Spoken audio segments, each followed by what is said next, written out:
Good evening and welcome to Blizzard Comedy's broadcast Avalanche, the British leftist satirical panel stream that treats attractive people the same way we treat punches, and that we don't pull them. Yeah. So I'm running out of intros. Let me have this. My name is Jonny Collins, the 32nd most notable transgender comedian that's ever appeared on this particular show. I have black hair that looks a lot like if Joan Jett decided to be about 70% less cool, glasses and multicolored makeup that nets me stares from women who want me, men who fear me, and NBs who want to fear me. In In the news this month, a hosepipe ban has been introduced in parts of the country as a result of a recent dry spell. Unfortunately, it hasn't helped. They're still not getting laid. That's my favourite one, I don't give a shit. England have finished second overall in the 2022 Commonwealth Games behind Australia. If only we hadn't deported all of our most athletic convicts in the 18th and 19th centuries. That could have been us. I blame Harold Wilson. My history isn't great, I'm not going to lie. More heat waves have hit the UK this month, which may or may not have inspired the current Tory strategy to offset the energy crisis by fast-forwarding global warming to such an extent that we won't even need to turn our heating on over the winter. Two birds, one stone, innit? Which is the safe for work version of that 2000 scat porno film. It's almost as if out of control in that's the second part to a joke which I deleted the first half. Basically, bad. Out of control inflation with real-term pay cuts for everyone make people less able to spend money to drive the economy. It's not exactly rocket science, although I guess it is similar to rocket science in the sense that I wouldn't trust Elon Musk's thoughts on either topic. There we are. That would have made more sense if I kept the first half of the joke, but you got the gist. Scotland has become the first country in the world to offer free tampons to anyone who might need them. The Edinburgh Fringe Festival organisers are already inquiring whether they can print adverts on the packaging for Fringe 2023. Capitol Records have signed the world's first ever AI-powered virtual rapper to their record label. Nice to see Jack Harlow finally getting some industry support. Figures have come to light that the Labour Party has lost nearly 100,000 members and made a £5 million loss in 2021. I'm so glad that Keir Starmer is doing good on his campaign pledge of uniting the party, although I was rather hoping by that he meant uniting behind his leadership and not uniting in agreement that his centrist leadership makes Nick Clegg look like Malcolm X. In other unrelated news, Joan of Arc is being portrayed as a non-binary character in a London Globe theatre production, to the outrage of both Guardian and Telegraph readers alike. Personally, I don't really get what the big deal is. Like, guys, Joan's middle name is Of. When's the last time you met a cis person whose middle name was a preposition? Joan of Arc is non-binary as fuck, just like my mates Puddle of Mud and News at 10. Stop appropriating historical figures to be your cisgendered martyrs when you clearly don't know what the fuck you're talking about. And finally, the 1975 have replaced Rage Against the Machine at Leeds Festival after the latter had to pull out due to an injury. Some fans are upset about this and think that the 1975 isn't a particularly fitting replacement for the titans of political rap rock that are Rage Against the Machine. But, you know, it could be worse. They could have been replaced by this week's team captains. Please welcome team captains. First of all, we got Ed Roworth, born in 1880 Lancashire, studying under Tom Watson at Heaton, briefly under Sir Hubert Herkomona at Bushy, and finally under Henry Toskins at the Slade School of Art. Adept at producing formal portraits, working happily in oils and pastel, and greatly influenced the South African art scene, endorsing a conservative approach. Then, after dying in 1964, was reborn in the 1990s to become the premier prop race absurdist socialist comedian who sometimes does these shows. It's Ed Roworth, and who's not that person is QUENBY HARLEY. Thanks, Jonny. You're very welcome. It's rare a joke is told that appeals to the niche of people that have Googled my name. No one else. That's exactly. I was trying to remember what your Twitter was, so I Googled your name and that came up first, so that's where that came from. On Ed's team tonight, we have a Worm's worst nightmare, Ian Lane, and a Worm's indifferent kind of weird, but not too awful dream, MABEL SLATTERY. Hello. Hey. And on QUENBY's team, he was a man and they weren't. It's KIERAN Lawless and UMBY Winters. Welcome. Thanks so much for coming on the show. Ed, how are you doing this fine summer evening? I forgot what season it was for a second there. I nearly said winter. That's way off. How are you doing? I'm doing all right. I've replaced Kirsty for the night. She is indispensed for the time being. But I'll replace her temporarily, just temporarily, for as long as I possibly can. And in that time, I want absolutely no dissent from my team. I am the only person to fully understand Kirsty's vision for the team. And I will say to each of you, Ian and MABEL, if you think the other one is plotting to overthrow me as acting team captain, make sure I know. Funny you should ask, Edward. I've got no intel. I just thought it was funny you should ask. Oh, brilliant. Well, yeah, thanks so much for stepping in last minute. Could you describe your appearance briefly for the sake of any visually impaired audience we have tonight? Yeah, I've got a ponytail. I'm wearing black, but more than what I look like, it's the smell that gets people. Brilliant. Well, what do you smell like? We should just describe that anyway, because no one can smell over Twitch. Amazon haven't. And this famously olfactory medium. Yeah. I was told you'd be sending out scratch and sniff stickers. Right, scratch and sniff Snickers is better. It'd actually give a better indication of. Sorry. I actually made a lot of money on scratch and sniff knickers. I mean, aren't all knickers scratch and sniff if you try hard enough? This might be a world record for the fastest tangent we've been on in this show. Brilliant. Thanks, everyone. I am on this show, so. Oh, well, brilliant. Well, thanks so much for coming on the show, Ed. What have you been up to? Have you got anything exciting coming out? I already know you don't, but because I know you don't, I want to make you say something anyway. I'm making you No, work for it. I mean, I have climbed a mountain in the last week. Which mountain? High Street in the Lake District. Exciting. So this is the kind of exciting lives our replacement team captains lead. Yeah. I think so it's much. bad enough you introduced him as being dead in 1964, and then you're like, "And what have you been up to?" Probably not. Yeah, what have you been up to since you died in the 60s? It's a very harsh to be expecting. Yeah. The fact that he's climbed a mountain, Yeah. 60 I think you years just died in the later, I think 60s so that no one would suspect you of faking the moon landing. I think that's what's happened here. I don't know. Those nuns in Sound of Music climbed every mountain, so you've got a way to go. Okay, yeah.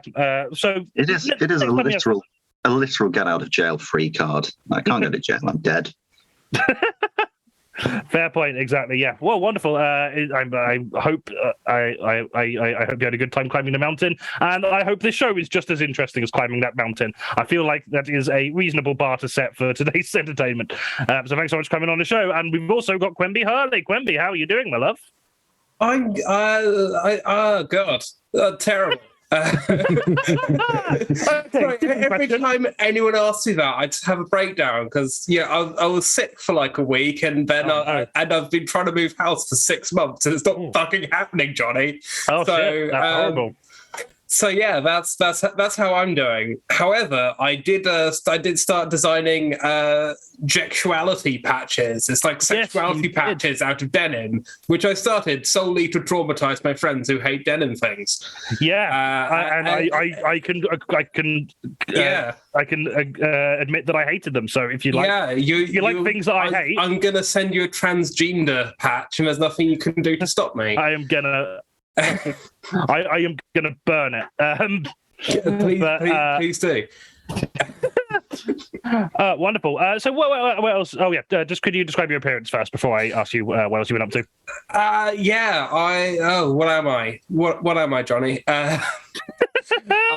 I'm a fat, non-binary white person with a beard and hair, and also like I'm wearing like a black dress, and the lighting is a bit arty, so now I look kind of like a gallery director who would absolutely like talk so critically to an assistant that they'd cry under their desk like for at least 2 hours every day. So that's kind of the energy I'm channeling today, and that is the approach I'm going to use when managing my team. I expect you both to.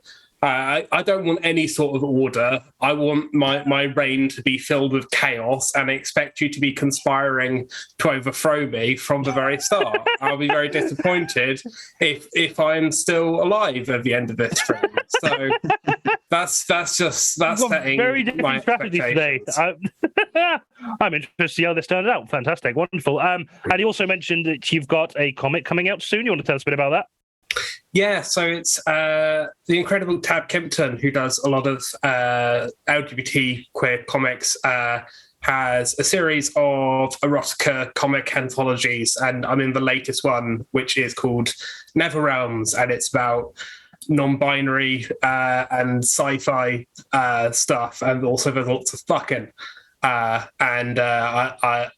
story, Be Gay, Do Crime, is based around a terrible pun, and it is one of my favourite things I've ever written. I think the Kickstarter for that is going live soon. I don't think it's live yet, but there is a Twitter. Cool. Send me the links to that. I will do. I will put them in the chat now, and we'll promote them when it comes out. That sounds really cool. And think the usual reference we have watching the show will be very into that. So definitely sharing that amongst our audiences. Wonderful. Thanks so much for coming on the show, Quenby. We're also joined by a favourite of these shows. We've got Ian Lane. Ian, how are you doing? All right. What was going on with your intro, Johnny? Are you trying to get this finished by 8 or something? Because you were just rattling through that really quick. I really was, yeah. I think it's because I'm less drunk than I usually am by the point that I started this. You don't have your usual kind of like relaxant. No, I don't. To exactly. pace yourself, you know. Yeah. But basically, alcohol is nature's Fitbit. It is, yeah, exactly. And it's the reason that I only gig like twice a month, because it would just not be very healthy. It's already not healthy, but now it's not healthy, but drawn out over longer. So, I only gig twice a month because that's as much as people will book me. So, yeah. Very fair. Do you want to describe your appearance for the sake of any visiting bed people here tonight? Yeah, sure. If Mark Ruffalo fell down the back of the sofa, that's usually what I tend to go with.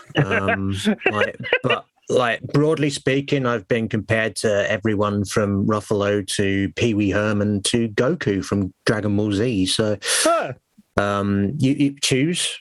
Basically, whichever white man with dark hair is your tipple. I'm currently wearing what basically is going to be the Earth's surface in 10 years' time. And that's depressing. That's I mean, like 10 years is possibly optimistic. I don't know. If I have anything to do with it. Yeah. Going around spreading the work methane harder, around. Everyone. Yeah.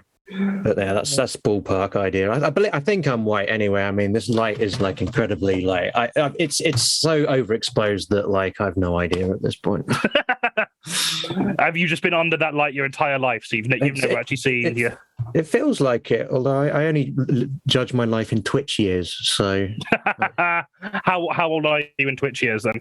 That would be 2.5 years. Fantastic. Well, happy 2.5. That's not a birthday, but happy 2.5 birthday. You can follow Ian's Twitch is in the chat now. Tell us a bit about what you're doing on Twitch and what you've got coming up. Yeah, I am currently Twitch's most successful Worms speedrunner. Like I speedrun all of the Worms games, Worms 2, Worms Armageddon, Worms World Party. The only 3 that are worth talking about. Like there's many others, but like they don't count as Worms. They're basically just kind of like Poundland hogs of war at best. And I mean, I say I'm the most successful. I'm not world record holder in anything anymore. Like there's a guy who's much better. Have they taken all the world records? They have, but it's just made me feel like a very overachieving bridesmaid. You know, that he's got the legacy, but I've got the viewers, so it's fine. That is the thing that's easier to monetize, I suppose.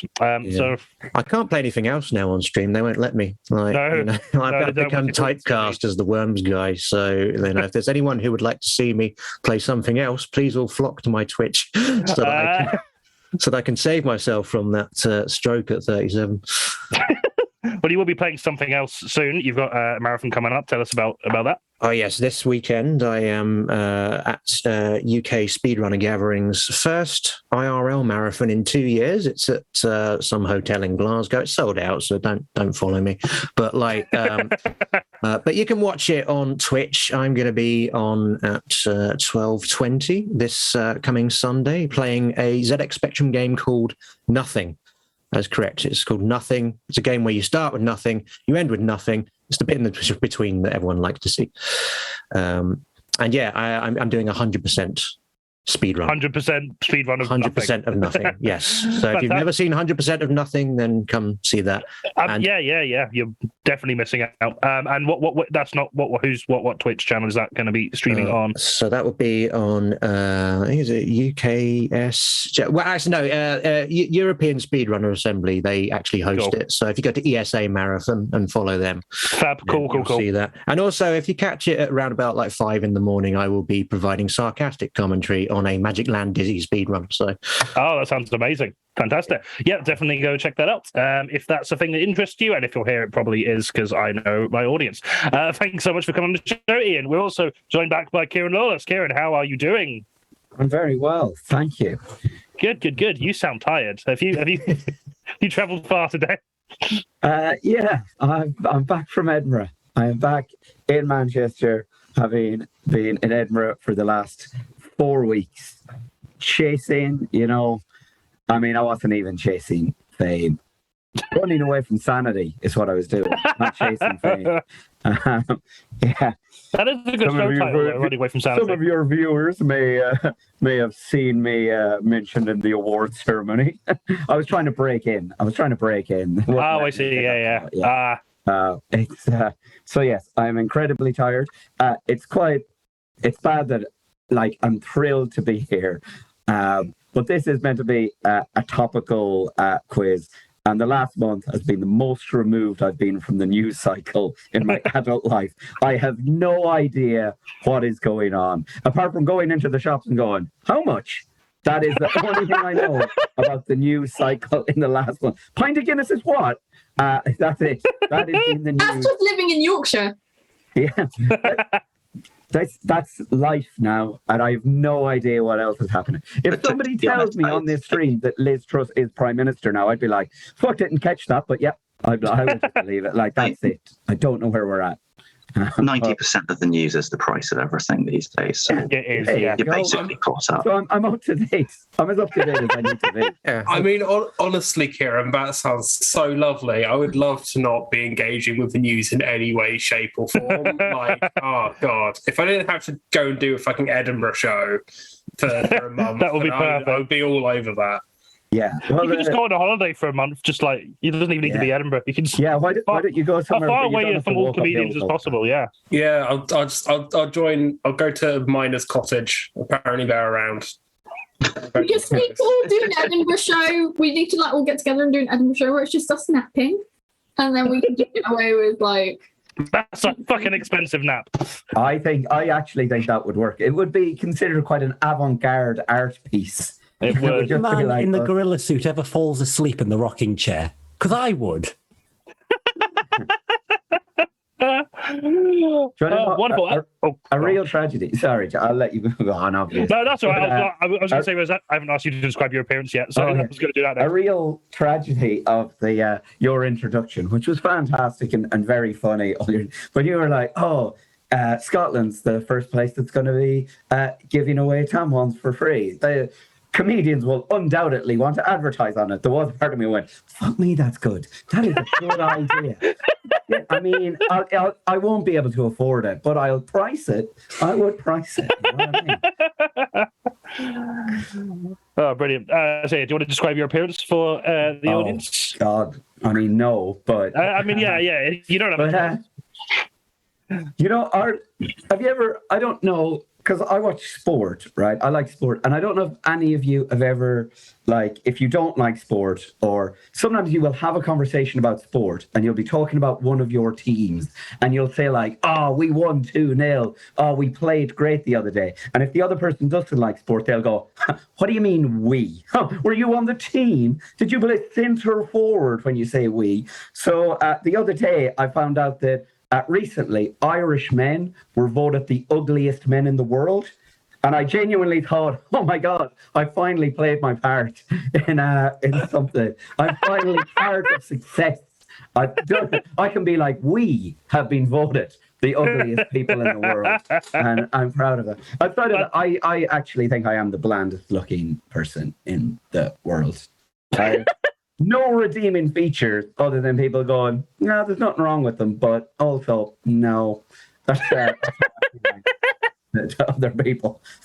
It doesn't have any, there's nothing clearly wrong, but nothing's right. That's how I know. So at what point are we supposed to intervene in this self-flagellation here? It's too late for me. Find somebody with hope. Wonderful. Well, I assume you'll all know exactly what Kieran looks like now, regardless of whether or not you can or are looking at the screen. Brilliant, wonderful. You can follow Kieran's socials in the chat. Kieran is also going to be with us for our next live show, but I'm going to wait to plug that until we've actually been funny for a length of time. So you actually want to come to the live show. But that's I think he's got coming up, which will be fun. So stay tuned to hear more about that. We've also got the wonderful MABEL SLATTERY. MABEL, how are you doing? Hello, I'm all right. How are you, my lovely? Good, good. Yeah, I'm doing all right. I am starting to sweat a lot, and I didn't think it was that warm today. So, and we're like less than half an hour in, so I may melt before the show finishes. This is a very small room.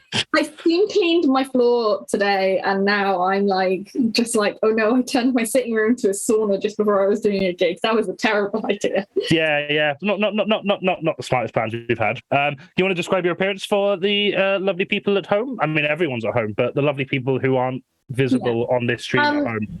Lucky them. I'm pale dark haired with long dark hair and glasses. So essentially, I look like by turns like either a slightly ill Victorian child or a disgruntled librarian, depending on what face I'm. Yeah, no, disgruntled librarian is it. Yeah, that's spot on. I love that. That's one of my favourite ones so far in life, not just on this show. Sorry to make everyone else feel bad. UMBY hasn't done it yet. UMBY might be better, in which case, fuck you. No, why am I so aggressive today? I look like I value you all. This is what happens when you don't drink. Yeah, I know. I look like I'm like you've not returned your book, and I really need you to return your book. Oh, fucking brilliant. What's fantastic. So what have you been up to lately? What have you got in the works? Anything you want to share? I've put the socials in the chat along with your Instagram, so tell us about that. I have just moved house, and it is it's very lovely. I basically just showing off to QUENBY there. Yeah, it's fine. I'm sorry, I didn't know. I wouldn't have been quite so gung ho about it had I known. Basically, I've been waiting 2 years to move out of what my mother. I realised what she told me after I'd moved. I had been calling the hovel for 2 years. I moved out of there and moved into a new house that we've been essentially renovating for 2 years. From just it's a pile of mine spoil. So like the walls are it's essentially like bunker thick. So the walls are like 2 foot thick, maybe 3 foot. But it's because they're mostly like poisoned mud. With interspersed with bits of granite and slate. And then, but yeah, I've just moved there. I have a cat now who may make an appearance on the stairs behind me. She's currently asleep on her cushion.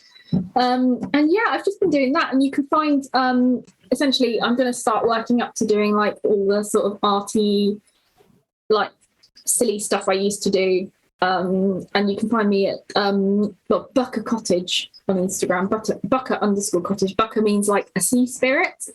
There's like a Cornish mischief-making spirit, which I thought was very appropriate. They also hang out in mines. So I've done that. And I've recently seen my surgeon. I've met my new surgeon. So I have a new surgeon, and I'm joining the Titanium Club in a couple of weeks.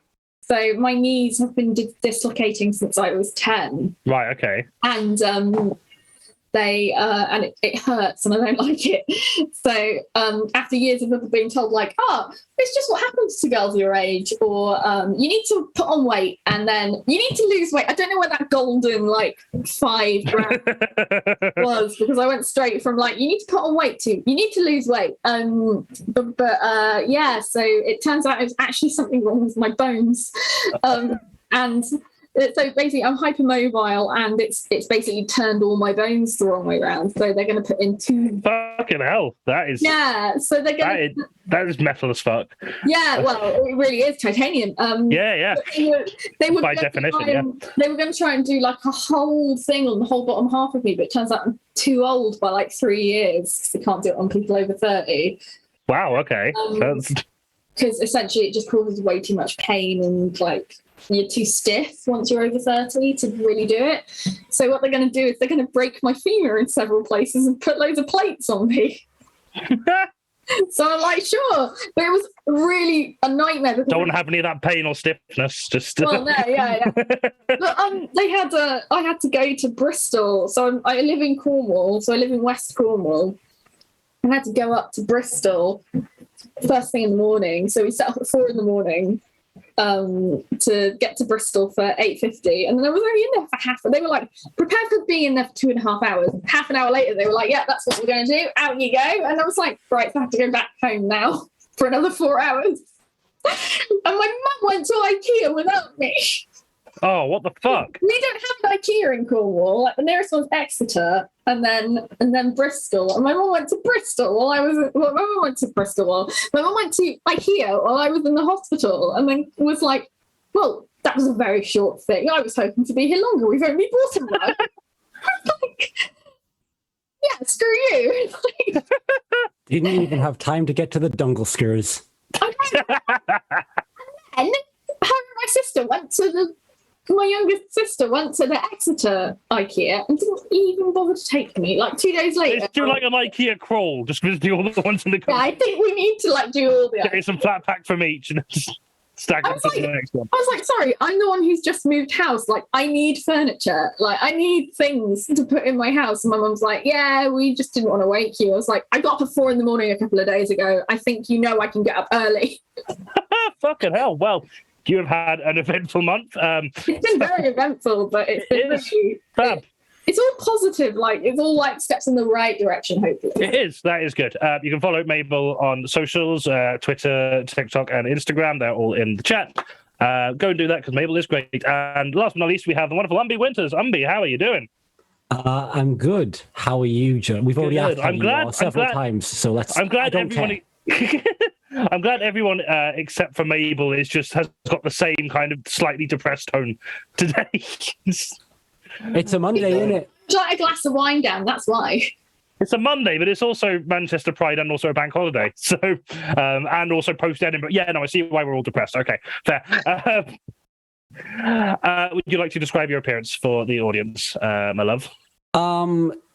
So there is a non-binary person sat in a chair. They have long red hair, bright red, recently topped up with the dye. They have 3 piercings, a lip ring, a septum piercing, and a bridge piercing. They're wearing a jacket, a hoodie that looks like it's made out of tinfoil, and a beanie that is grey. They have immaculately waxed and threaded eyebrows because they went to the salon not a few days ago, and dark eyes that have absolutely zero life behind them.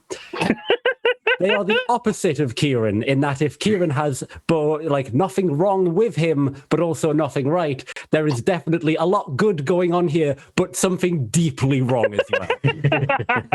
They interchange between smoking a cigarette and hitting the vape because of a crippling nicotine addiction. Most importantly, they are attractive. They are very, very attractive. There we are. That's the most important bit. Yeah, that's definitely one against me, yeah. Oh, brilliant. So what have you been up to this past month? Did you go up to Edinburgh at all for anything? I never got up. You also I never got up. I had to do the old capitalism thing. Oh, no. And who invented this? Karl Marx's evil brother. Capitalism. No. Yes. Keep talking because I really need glue. I'm sorry. That's you didn't need to draw attention to it. I could have rambled. I'm currently snacking on some little cherry tomatoes. I haven't been up to too much. Just been gigging and working. I'm on my Sigma grind set, Johnny. Sigma UMBY Winters. Yeah. Oh, that rolls off the tongue. I enjoyed that. I might even start saying it unironically. Only when complimented with your name. Otherwise, I'm not a fan of it. Yeah. But Sigma UMBY. That's tongue twisted. Sigma UMBY. Yeah. Love it. Good. And you've been doing lots of gigs. You've got some cool stuff coming up in October. I mean, presumably before then as well. But we've got a link for something in October. So tell us about that. Yeah. So the Women in Comedy Festival is happening in October in Manchester between the 1st and the 10th of October. And I've infiltrated the Women in Comedy Festival because that's what I do as a trans femme, is I invade women's spaces. I'm sure there's a very deserving real woman who now doesn't get to do a show. But I'm doing a 45-minute version of my work in progress show at the Fiat Bar on Thomas Street in Manchester, 57 Thomas Street, M4 1NA at 7 p.m. on October 5th. So come along. Tickets are £5, £5.50 if you book it through the website. And come along, doing a work in progress. Brilliant. Yeah, absolutely. I'm glad you remembered all the details, despite the fact I was about to say we put the link with all the details and booking link in the chat anyway. Yeah. But I mean, it's good to have an extra, an extra vocalization of it to cement that in your brain. So yeah, if you're in Manchester, go. Hang on, wait, just checking. We don't have a gig on that date as well. No, we don't. It's fine. Yeah, so do go to that. It's fine. Nothing else interesting is happening on the 5th of October. So definitely go to that. Unby did actually preview their show with us a couple months ago. It was absolutely fantastic. So if you weren't able to come to that, this will be a shorter version of it by the sounds of it, but it will be absolutely fantastic. Do go check that out. Link is in the Twitch chat. And now that we're all back, we can crack on with the show. Only 2 minutes later than planned. Oh no, I lie. 7 minutes. I forgot what time it was. Our first round is 1,000 words. They say a picture paints 1,000 words, which must mean that GIFs are a whole ass thesis. This round involves some artistic impressions of news stories from our very own Rob Maltby, and I guess they're going to have to try and work out what news story these pictures are referring to. So can we have the first picture, please, Sam? Okay, just quick image description. A lean white man with short brown hair is gazing off into the distance in front of and away from the Eiffel Tower and what looks like Notre Dame. The background is hilly and green. What's going on here? Familia, actually. Sorry. What's that? Sorry? I think it's the Sagrada Familia. Oh, okay. Well, obviously a big pile of baguettes. Absolutely. Of course. I thought it was my mum's spice rack. It's tough when the person running the quiz is trying to ask the question and is already being corrected on the details of the question. Yeah. Question 1. Actually, I think you'll find that's not an accurate question 1. What's going on there in question 1 is something quite different than what you're describing. You know, this is my main role for anything. Are we doing joke answers, or are we actually trying to guess? Are we just heckling Jonny? Oh, okay. Where's the Eiffel Tower's base gone is what I'm asking.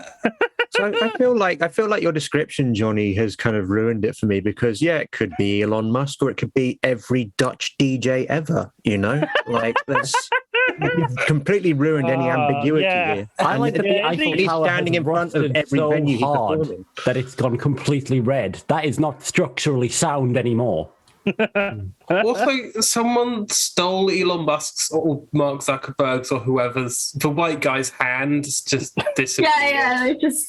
Yeah, that's not actually the Eiffel Tower there. Basically, because he's lost his fingers, then Elon asked for that to be built, so he's got something to flip the wokerati off with. No one else is commenting on how big he is. He's the size of the Eiffel Tower. Or that's a very small model of the Eiffel Tower. He's bloody balancing it on his arm. Yeah. Or it's a big statue. Yeah. But do we know if those are hills in the background or is that piles of guacamole? That's what that is in the back. It's chips. I've got a comment for this very topical news quiz. Do you remember that Futurama episode from about 20 years ago when they're on Monument Beach and there's a reference to how the people of New York elected a supervillain as mayor and he stole all of the world's monuments and put them there. Has that happened? Yeah, Elon I has done that. I think it's the this is not a good time for this. All right, give it 5 minutes. Yeah. It's not making a joke for this building. I feel this pain, Mabel. I understand. No, it's worse. The W's don't help either. What? The three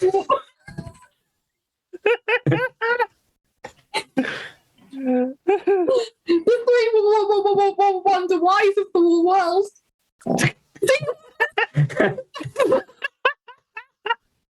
Was that the right answer, Jonny? Did we win? Yeah. Was it a woman having a mental breakdown because she clearly needs more speech therapy? I mean, I'm sure it's not the least related thing to this picture. Can I I can't just concentrate. Sorry, you go ahead.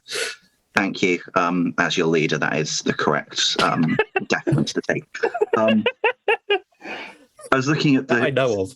I was looking at the signature at the bottom right, and I'm just really impressed how you've managed to get the Egyptian god of the sun to do your cartoons. How did you swing that? I know. Really reasonable commissions as well. Yeah. Is it someone showing off a very realistic series of disguises? Like, here I am as a man. Here I am as the Eiffel Tower. Here I am as the Sagrada Familia. Yeah, I was actually almost did that same thing because I think the way the building tapers off of the picture, it actually does look like he's been chased by, like it really looks like they're running after him, and he's kind of sprinting. So much that is one of his arms is blurred with the speed at which, while an evil Eiffel Tower and Sagrada Familia chase him to his death. Is this what creationists think the evolution is? It's just Yeah. If we all evolved from buildings, if we all come from buildings, why are there still buildings? That's what I want to know. Good point. That's the one I want to know. This is Can't concentrate since we've been pointing out that these are chips, because I now am just seeing the Eiffel Tower as the fork, and I just can't help but put them together. What was that mistake, I think Mabel? it's definitely time we got onto like the right answer, which is someone has spent a fortune on their ultimate dream of subpar children's programming. Again, you're not like super far off, but I just not quite right. It's the Meverse, or not the Meverse. I'll give you that. The Metaverse. Yep. I had a horrible moment because I'm polyamorous, and like that was like it was like a picture of Zuckerberg with like Meta. I was like, which one of my partners is dating this cunt? I'm not okay with this. Are you saying that Zuckerberg, the Eiffel Tower, and Sagrada Familia are like the ultimate threeples? That That's a polycule that does not need to happen. Listen, it's three massive pricks, all right? I think, yeah. I mean, and the last one is a multi-prick. Look. It's like the one in on the VHS copy of Little Mermaid, where in the background they had the castle and it was just lots of penises. Yes. It's like sort of three very different levels of dangerous sex toys. I don't know. It does look. I don't know which is the top level. It does look a little bit like a version of like a sex doll, which is going like, "Can I be a real boy, Papa Geppetto?" Oh, that explains where the hand and fist have gone. Right. Okay.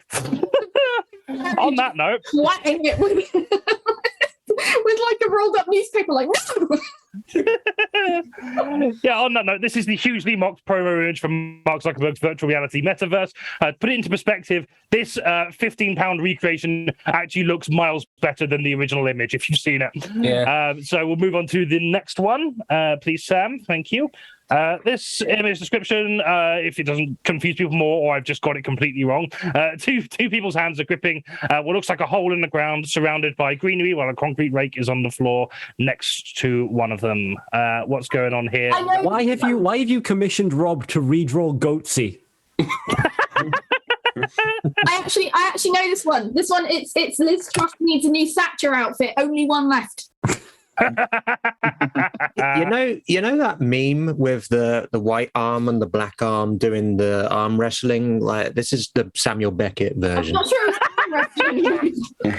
I'm just worried about why the guy in the brown trench coat, girl, or non-binary, we don't know. I'm just like really concerned for how broken their wrist must be. Yeah. I genuinely thought this was about the merits of being double jointed when doing archaeology. It's actually really handy. But I want to say as well, when was it Ian said like, oh, that meme with like the black hand and the white hand, and I immediately was like, it's from Rocky. It's a thing from Rocky.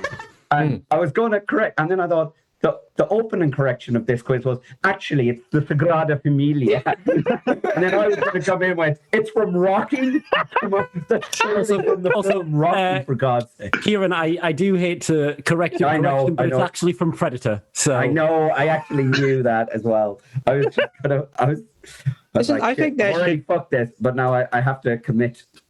Can we just all set a rule for everyone that like you're only allowed to use a meme format if you've actually seen the film that the meme is from? Right?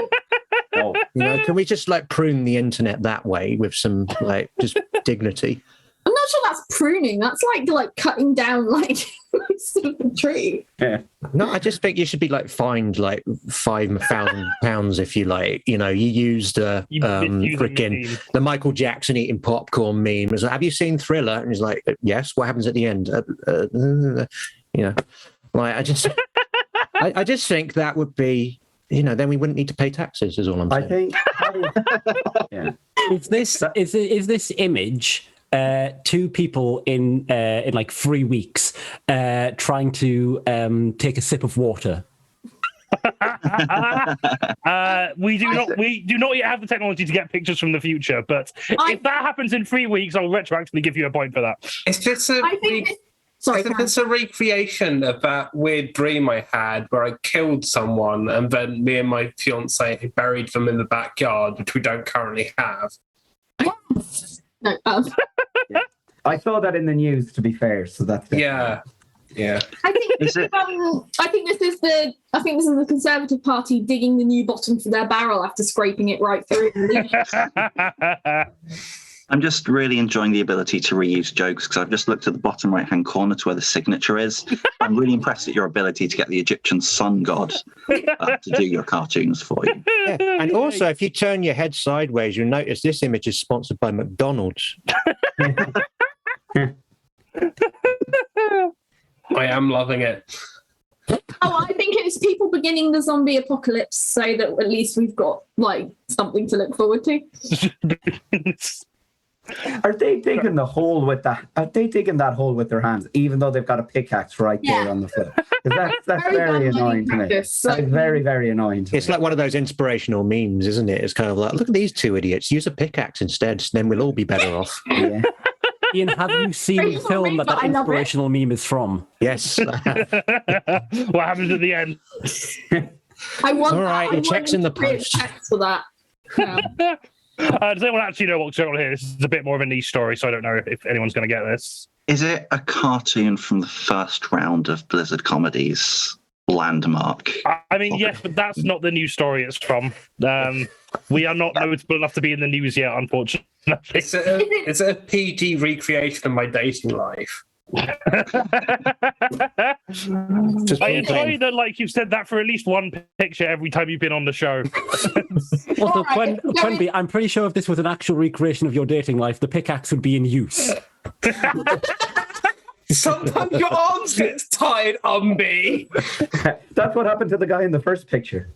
Okay, if we're going truly niche, is this the story about Exeter University destroying the Campbell School of Mines by getting rid of their mining degree and effectively erasing them out of existence?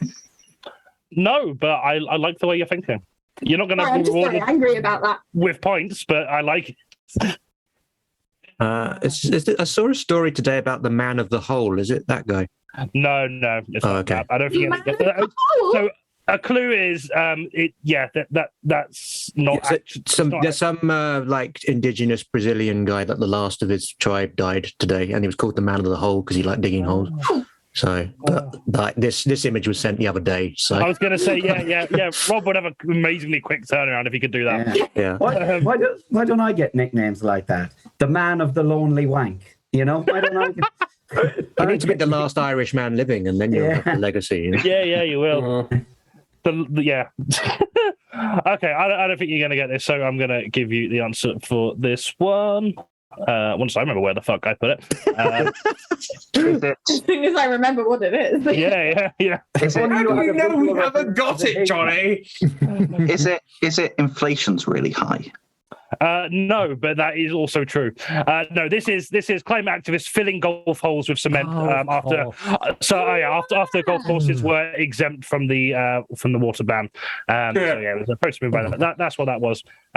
So yeah, it looks like they're digging a hole in that picture. The hole is actually filled with cement, and they're actually patting it down. And their hands are stuck in it because they've got their hands covered in it. Yeah, that's exactly what happened. Yeah, it was horrifying. I got dragged into playing mini golf for the first time in 20 years last week. Where were they then? Because I had a horrible time. I'll find their number and give it to you. Please. One of my best friends works at a golf course. Can we have more people doing this so he can get a day off? Yeah, exactly. Because that would be great. Because months. Forget the climate, just down with all golf. Yeah. Generally that would probably significantly lower. Oh my god, so many men on Hinge that are obsessed with golf. Sorry, this is another... stakes. That's it. Yeah. This is another bit. My sister put me on Hinge, and golf stakes adventures. And holding fish, is that a thing as well? And do you know what? I found the perfect intersection between that and the men who are obsessed with steak, which was a man in Sainsbury's holding a massive piece of steak like it was a fish he just caught. But so many men, and everyone wants adventures. Adventures are the things where you nearly die. Can no one just want a nice sit down? To be fair, I actually so much like a hobbit right now. I'm on a lesbian dating app because again I'm invading women's spaces, and the number of lesbians who put we love adventures, we love hiking, we love the outdoors, that's what I want, blah blah blah blah blah. We love getting fit, we love fitness, and I just think, well, how many calories are in pussy? But also, not all these people are Indiana Jones. Honestly, if you believe the amount of people who said they like hiking, Dartmoor must be packed like a fucking Comic-Con every Saturday. People cosplaying people who actually like hiking. We've got Ed here. Yeah, Ed's climbed a mountain. Yeah. How many people were up there on the mountain? How many single men were up on the mountain with you? Ed might not have asked. Kilimanjaro is actually getting lower and lower each year with just the weight of people climbing it. Yeah. Just single men climbing the mountain. Sorry, carry on, Kieran. No, just it's again to go back to something you said earlier. Was not a strong enough joke. It wasn't strong enough to say outright. So once interrupted, there's no. But look, if we start setting standards for the jokes we make, this is just going to be an hour and a half of silence. Funny as fuck. Why stammering is really actually very useful because you end up interrupting yourself before. Yeah, I mean, if you set standards, you'll end up dying like Mock the Week. So you just got to just take the L and keep on trucking. Exactly, yeah, absolutely. Right, at the end of that round, taking bonus points into account, Quenby's team are on 4 points and Ed's team are on 2. Moving on to the next round, we have fake news. We're going to present each team with 3 headlines, 2 real, 1 fake, and it is their job to identify the fake news story. Although I'll be honest, I've done the bare minimum due diligence research for this show. So for all I know, all of these stories are fake news, but not all of them were made up by me. But Fake News by Jonny isn't as catchy. It sounds like a 70s prog rock band that only ever sold 6 albums out of their discography of 47 full-length releases. And yeah, so number 2 in Top of the Pops. I know. Yeah, that was a good day. Ed, we're going to start with Ed's team. Ed, your 3 headlines are: Man threatened with legal action over 2p debt to DWP. Elon Musk giving away T-shirts with his tweets on to buyers of Tesla stock, and suicidal tendencies locked out of Instagram account over their band name. Elon Musk would never give anything away, so I am going with that immediately. Okay, right. Was the task here to decide which of these were done by Jonny and which was done by The Onion? Was that the brief? Or wasn't? Which of these is made up and which of these was drafted by a somewhat reputable news source? I would go with Elon Musk giving away things. So he doesn't give away things. I reckon he's selling them for $100 each. Okay. I feel like I've heard something with a small amount of money and the DWP, but I can't remember the exact headline. It wouldn't bloody And- surprise me. Although, admittedly, I should say I got very lucky with the DWP because they rang me up and went, "We're backdating your limited capability pay," and I cried. Oh, wow. It's that rare for the DWP to go, "We owe you money."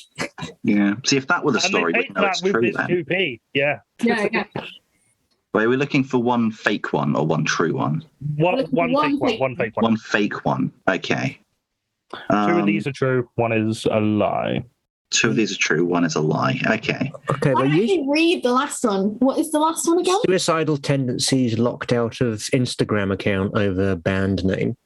See, like my usual technique with this round is that like there's usually one headline here where the formatting is slightly different to the other two.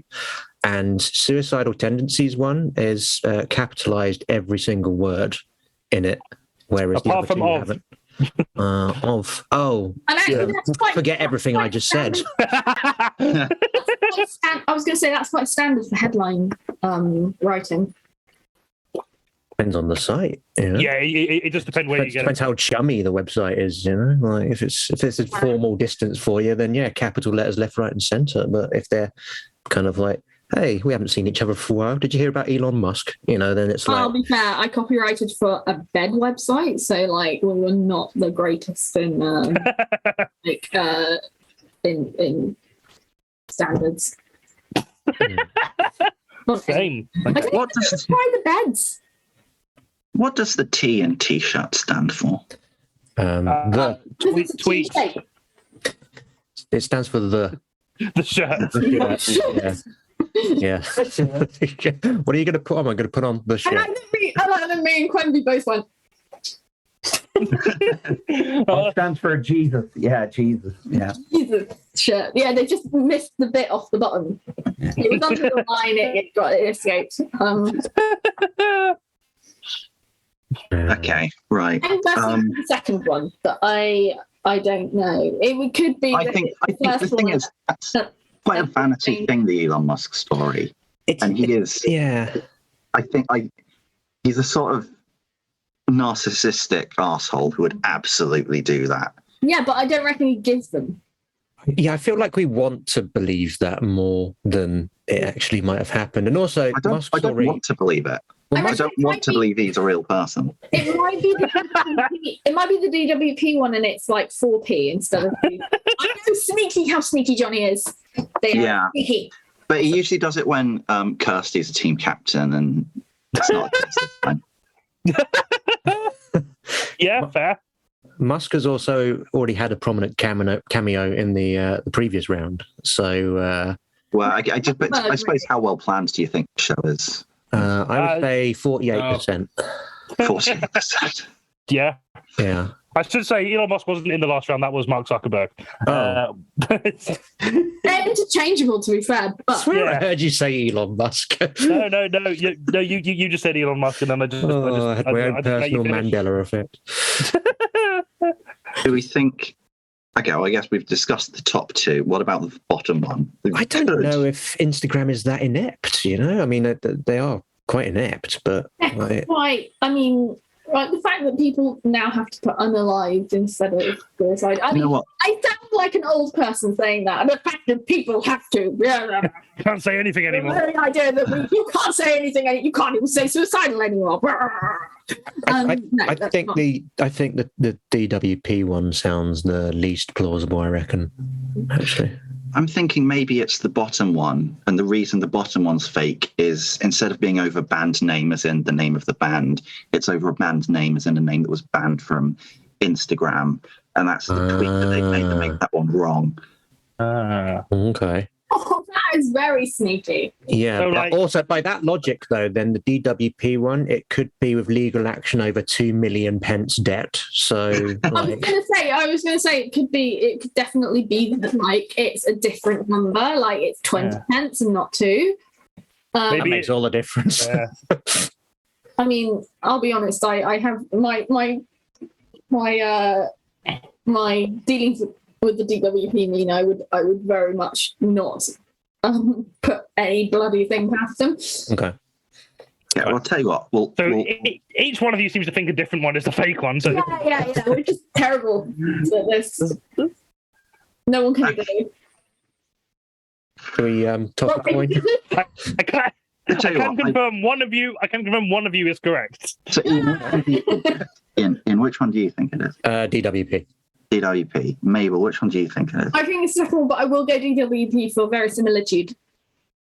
It's for verisimilitude. I can't say 3. I think 3. Okay. I don't think that's what verisimilitude means. I despise. Verisimilitude means like in keeping all with the whole. Yeah, that's good, Mabel. You'll be rewarded on this. I want nothing but unanimity behind my decisions, Ian. So, given that the two of us have decided it's the third one, which one do you think is the fake headline? Wait, sorry. I'm sorry, who's decided it's the third one? I'm deferring. We as a team have decided it's the third one. Okay, I defer to our glorious overlord. Oh yeah, I think we have to defer to our leader. Yeah. Sounds like doubt, Mabel.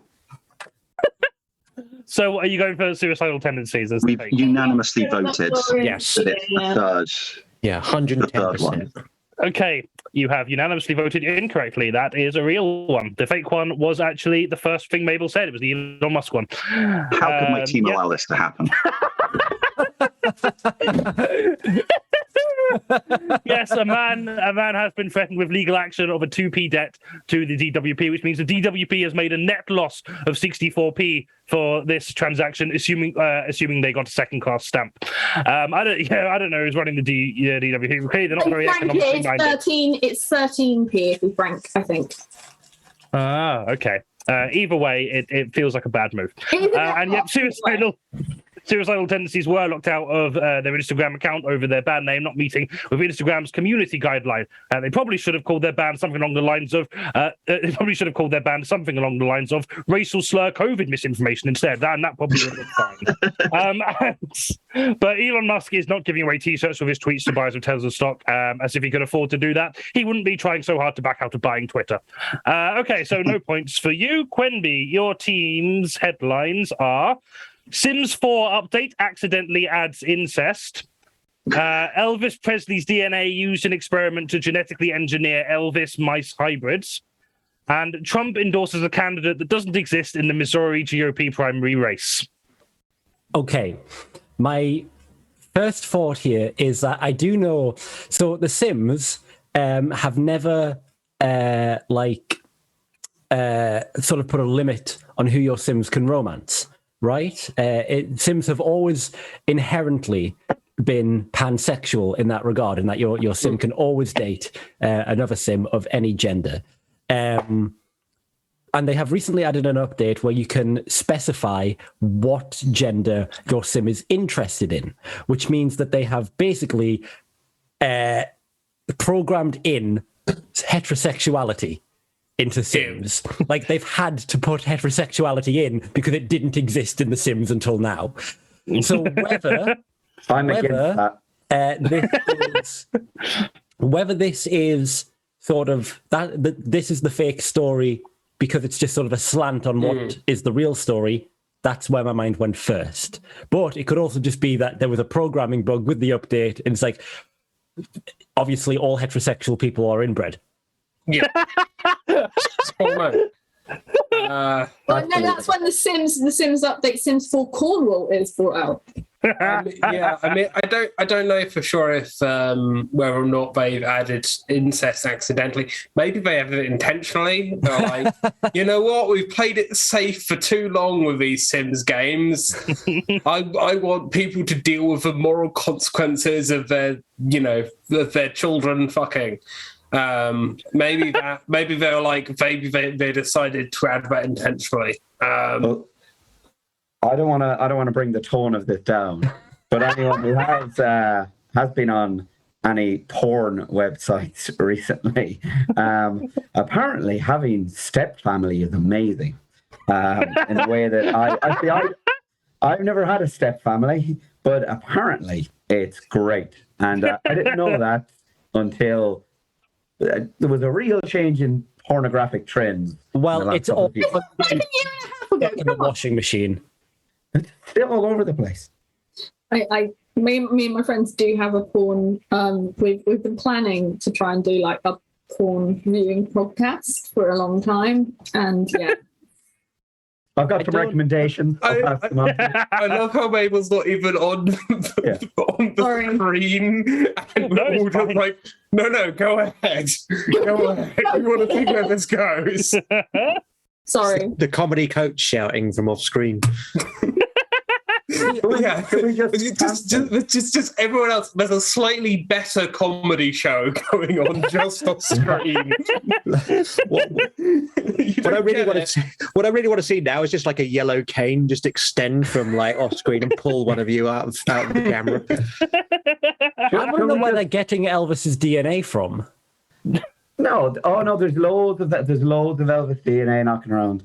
Oh, yeah. Let me tell you, no, that's genuinely true, because there's definitely people out there who have like, this is a piece of Elvis. This is one of Elvis's hairs. Like, there's people who have like. I just like the way you phrase it. like an Like, Elvis hair. I just like that it sort of implied, like, oh, you can't move for Elvis spunk. DNA is Honestly, everywhere. let me tell you, you want a piece of Elvis DNA. I 5 guess minutes, mate. 5 minutes on the I internet. think guess the Elvis did have question quite a lot of is, step family. So. Is it still in a state to be used for genetic engineering? Or is it like kind of like old, degraded DNA? Look, all I know is I've seen Jurassic Park. And if Jurassic Park has taught me anything, it's that, even if a mosquito bit on Elvis like 60 years ago, they'll be able to clone him, I'm sure. Yeah. I mean, I don't know what they could possibly want from Elvis mice hybrids. I've seen mice. They can already die when they shit. Maybe they're going for better hip movement. I don't know. I'm just was thinking about genuinely- Elvis mice songs, like Yeah. Blue Cheese Shoes. I mean, also that there is the whole thing of like mice already very good at breeding. They don't need the Elvis sex appeal. They've got that sorted. That would be so Just tragic. QUENBY out here being like, yeah, I'd fuck a mouse. Look, Kieran's got his viewing habits. I didn't Is say this why you're I banned from endorsed Disneyland? The thing is, if you do have Elvis I mice miss hybrid, Tumblr. any Tom and Jerry episode, they wouldn't be able to show Jerry from the waist down because it would be too sexual for their viewers. I mean, that's a very specific Elvis reference that I've met there. But I still, I have got the ultimate Elvis mouse hybrid from Suspicious Mice. well done. That is very good. That is very good. I feel like we think would've- about Trump existing. Well, I feel like Just we to would have keep a third heard, story. like he would have been getting dunked on Twitter if that had happened. Oh, I feel like it. That think the everyone only had thing that that tells me that that's fake is that it's so believable. It's Yeah. so imminently fucking You just read that. If that was in the news, This- you wouldn't even. You just go checks out. Yeah. I mean, yeah. Oh, what is it? Is it bloody? I don't know, Senator Confifi. Like, it would just be like, yeah, of course it is. Yeah, he's fine. He's running for. It's so believable. Yeah. Here's the tactic we need for this. Johnny admitted that they've put basically zero prep into this episode of the show. So what is the one that Johnny would just go, yeah, fuck it, I'll write that. I'm still leaning towards Sims 4. I think Sims 4 is very believable. The thing is, I saw The Sims 4. They had a patch where they changed like the sexuality stuff. Yes. Yeah, like So I don't know if Johnny's taken something which is slightly believable, or something which happened and then changed a detail, but also that would require a certain amount of prep and competence, which I don't see in Johnny. Not today. Basically, I Sorry, think just Andrew Taylor just commented, "You ain't nothing but a field mouse." Sorry, carry on. I think Sims 4 is very believable because effectively what they've done is changed some of the sexuality or the general sexual makeup of their characters. And all you have to do then is forget to remove forget to put that restriction in place. And as someone who works for a software company, the idea that you add in a thing and completely forget the repercussions that it will have on the other thing, that is imminently believable. They've changed the sexuality and forgot to program out the internet. You know, I'm willing to side with Kieran on his insider knowledge, so I guess I'd put my guess to the Trump one. It's like, it is so believable Jonny could have written it, and I feel like I would have seen it somewhere. The mice thing required thought. That is the thing. It's like we're ruling out that Jonny is full of shit and that hasn't been working on this non-stop for just like, he's like, guys, I have so much going on, I've thrown this together, when in actual fact I haven't thought about anything other than this for the last month. Like, you know, I don't want to rule that out. Leading up to this month, I think. My vote goes for the Trump one, but QUENBY, you're our leader, so I defer to you. I told you I don't want you to defer to me. I want active. I want, you know, people to like try and undermine me. How dare you?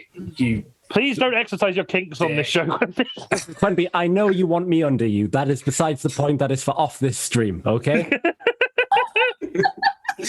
Join us in Blizzard Comedy After Dark. We've added some sex into this release of the show. Yeah, they've had to actually put KIERAN between QUENBY and I as like a sort of sexless buffer. Yeah. But then what's happening is my room has been getting darker and darker, so I'm just going to disappear in a minute, you know, and then it's just you two guys. All right. Well, if you want someone to take charge, QUENBY, then I'm choosing Trump. KIERAN, what do you? Yeah, I go. It feels like the laziest, most half-assed thing to write. So yes, I'm going, that's probably what Jonny did. I'm voting Trump, and you can clip that. Yeah. So you go for Donald Trump as the fake one, yeah? Yeah. Yeah. You are correct. That is the fake one. Basically, for those exact reasons. Yes, the Sims 4 update accidentally allowed incestuous relationships to develop. They did patch this to fix it. So to get around this, Sims erotic content creators have just added the word "step" to the titles of all of their videos. And yeah, Elvis Presley's DNA was used to genetically engineer Elvis mice hybrids. This actually has been happening for about 10 years, but our accounts are only surfacing now, so that's why it's a new story this month. Apparently, the designer bought a hair sample from eBay for $22, which sounds pretty cheap for a bit of a celebrity who's been dead for upwards of 40 years. So I'm fairly sure he move for bloody Elvis hair. Can't move. He did have a lot of hair. He did have a lot of hair, and he flew around a lot. So I think it just sort of like feels just a cloud of it behind, which just sort of like blew out. No, I'm fairly sure he's just been ripped off. Even that whole he accidentally bought hair off of Elvis Costello, who just selectively didn't put the surname on the eBay listing. In which case, this entire experiment was a waste of time. I mean, did they test if it's actually Elvis, or have they just like taken it on faith? You're assuming I read the whole article. I did not. Sorry, I assumed competence. Sorry. Yeah, we've established this isn't how they work. I know Donald Trump did not endorse a candidate that didn't exist in the Missouri GOP primary race. He actually endorsed Eric in a race where 3 men named Eric were competing for, which I begrudgingly respect as a shit joke, I'm not going to lie. Although what is more harrowing, that US politics is so uniform that there are more white men called Erics competing for positions than there are trans people. Everything is fucked. So at the end of that round, QUENBY's team are on 7 points and Ed's team are on 2 points. I think right on my sofa. Oh no! So we can see whose leadership tactic is having better effects so far. Let's see if this carries on. I would have thought that socialism is the better way forward. Yeah, I mean, I don't know if it's socialism more than just like anarchism at this point. Yeah, it's only need to waste of wine. Right, okay. Well, while you sort out your wine, we can have a short break from the games and read some of the audience chat. In the meantime, if you're enjoying the show, why not show your enjoyment by donating some money to our PayPal, all of which will be split between the acts. You can also throw us money on Twitch by subscribing or cheering, and you can send it to our Patreon for as little as £2 a month, which gets you early access to tickets for our live shows, as well as discounts from our store and a bunch of other benefits. So fucking hell, there's been a lot going on here. Grady, I think it was actually the DUP. Oh, the DWP one. Fucking hell, that was ages ago. I've already forgotten what we've just done. Yeah, see, I'm going to make an admission here, right? Like, I thought it was the DWP one in that round because I caught sight of Twitch chat saying the words DWP, and then it turned out they were wrong. And then, so now I feel like it's fine to actually fess up because Twitch chat know nothing. No, yeah, no, they do Fuck not. you, Twitch chat. Yeah. I'm glad this is online so I don't have to see the audience. Lorien, don't blame me. I just copy and paste out the document Jonny writes. Yeah, so that was a flaw, and I've just purposely tried to mix publications that style their headlines in different ways now, so it's less easy to use that method. Because I don't write consistently, so if I don't have uniform headlines, then that's what I do to get around that. If you want an insight into how I construct these rounds, Yeah, have a cat. I wish they'd take that risk, but actually add something to the gameplay. Is this still incestuous Sims we're talking about, or is that something else? I can't remember what we talked about. I'm sure there are diamonds in America where you can swipe. Elvis. There was incestuous Sims, Elvis, and Trump. Yeah, so I'm assuming the game one is about Sims. I'm sure there are diners in America where you can just wipe the walls and get some Elvis DNA. Probably, yeah, you can. Yeah. See, now I want Ian at this speedrunning event. I want him to speedrun whatever game has a mod that lets him fuck his mother. I mean, I'm just thinking of like what games could only be improved by an incest mod, and I'm thinking Pac-Man. Are they? Is there family in Pac-Man? Are the ghosts related? I mean, they could be, and if they are, they better start fucking. That would make the game a lot harder because then presumably all of the ghosts would start reproducing, and then like you have just like a growing number of increasingly inbred ghosts who are just like they don't move as well, but you know there's a lot of them. Andrew Taylor just.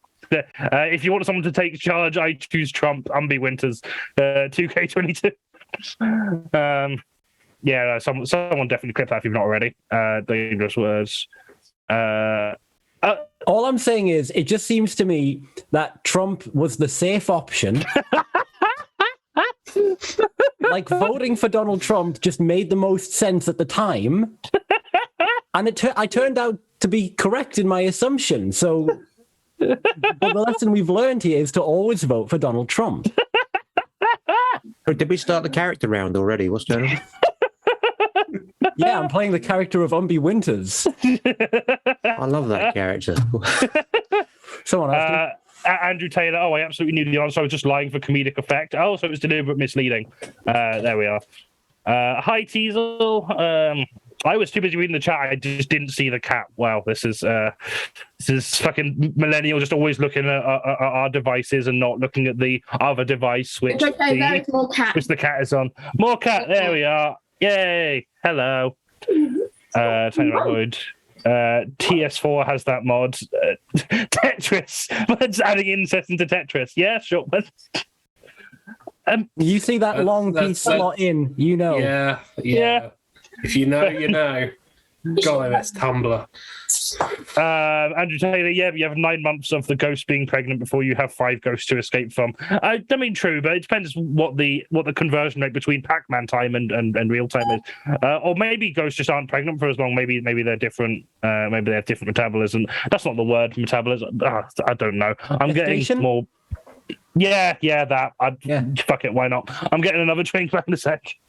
Right, well, when we have a break, how long is this break? Because I am going to need to go get more wine at some point. So I think you've got time. You've got time. Yeah. So, unless you mean like go to the shops. No, I need to go to the shop because I wasted a third of a bottle on. No, I don't think you've got time. Well, how close is the shop? Like down the pit. Yeah, I've got to go down the mine. It's a wine mine. Not as bad as Tuscany treacle mine, which I genuinely thought was a thing when I was a kid. Did I miss a cat? Yeah, you did miss the cat. Come on. Diesel? Hope she gone. Where did she go? They should add incest to Pokemon. Oh, hello. Is there not already incest in Pokemon? If there is, there's not enough. Here you go, Ed. Cat. Cat. I mean, I have seen some videos along those lines, but This is Doesn't like Pokemon have like selective breeding stuff, which is basically just like diet incest?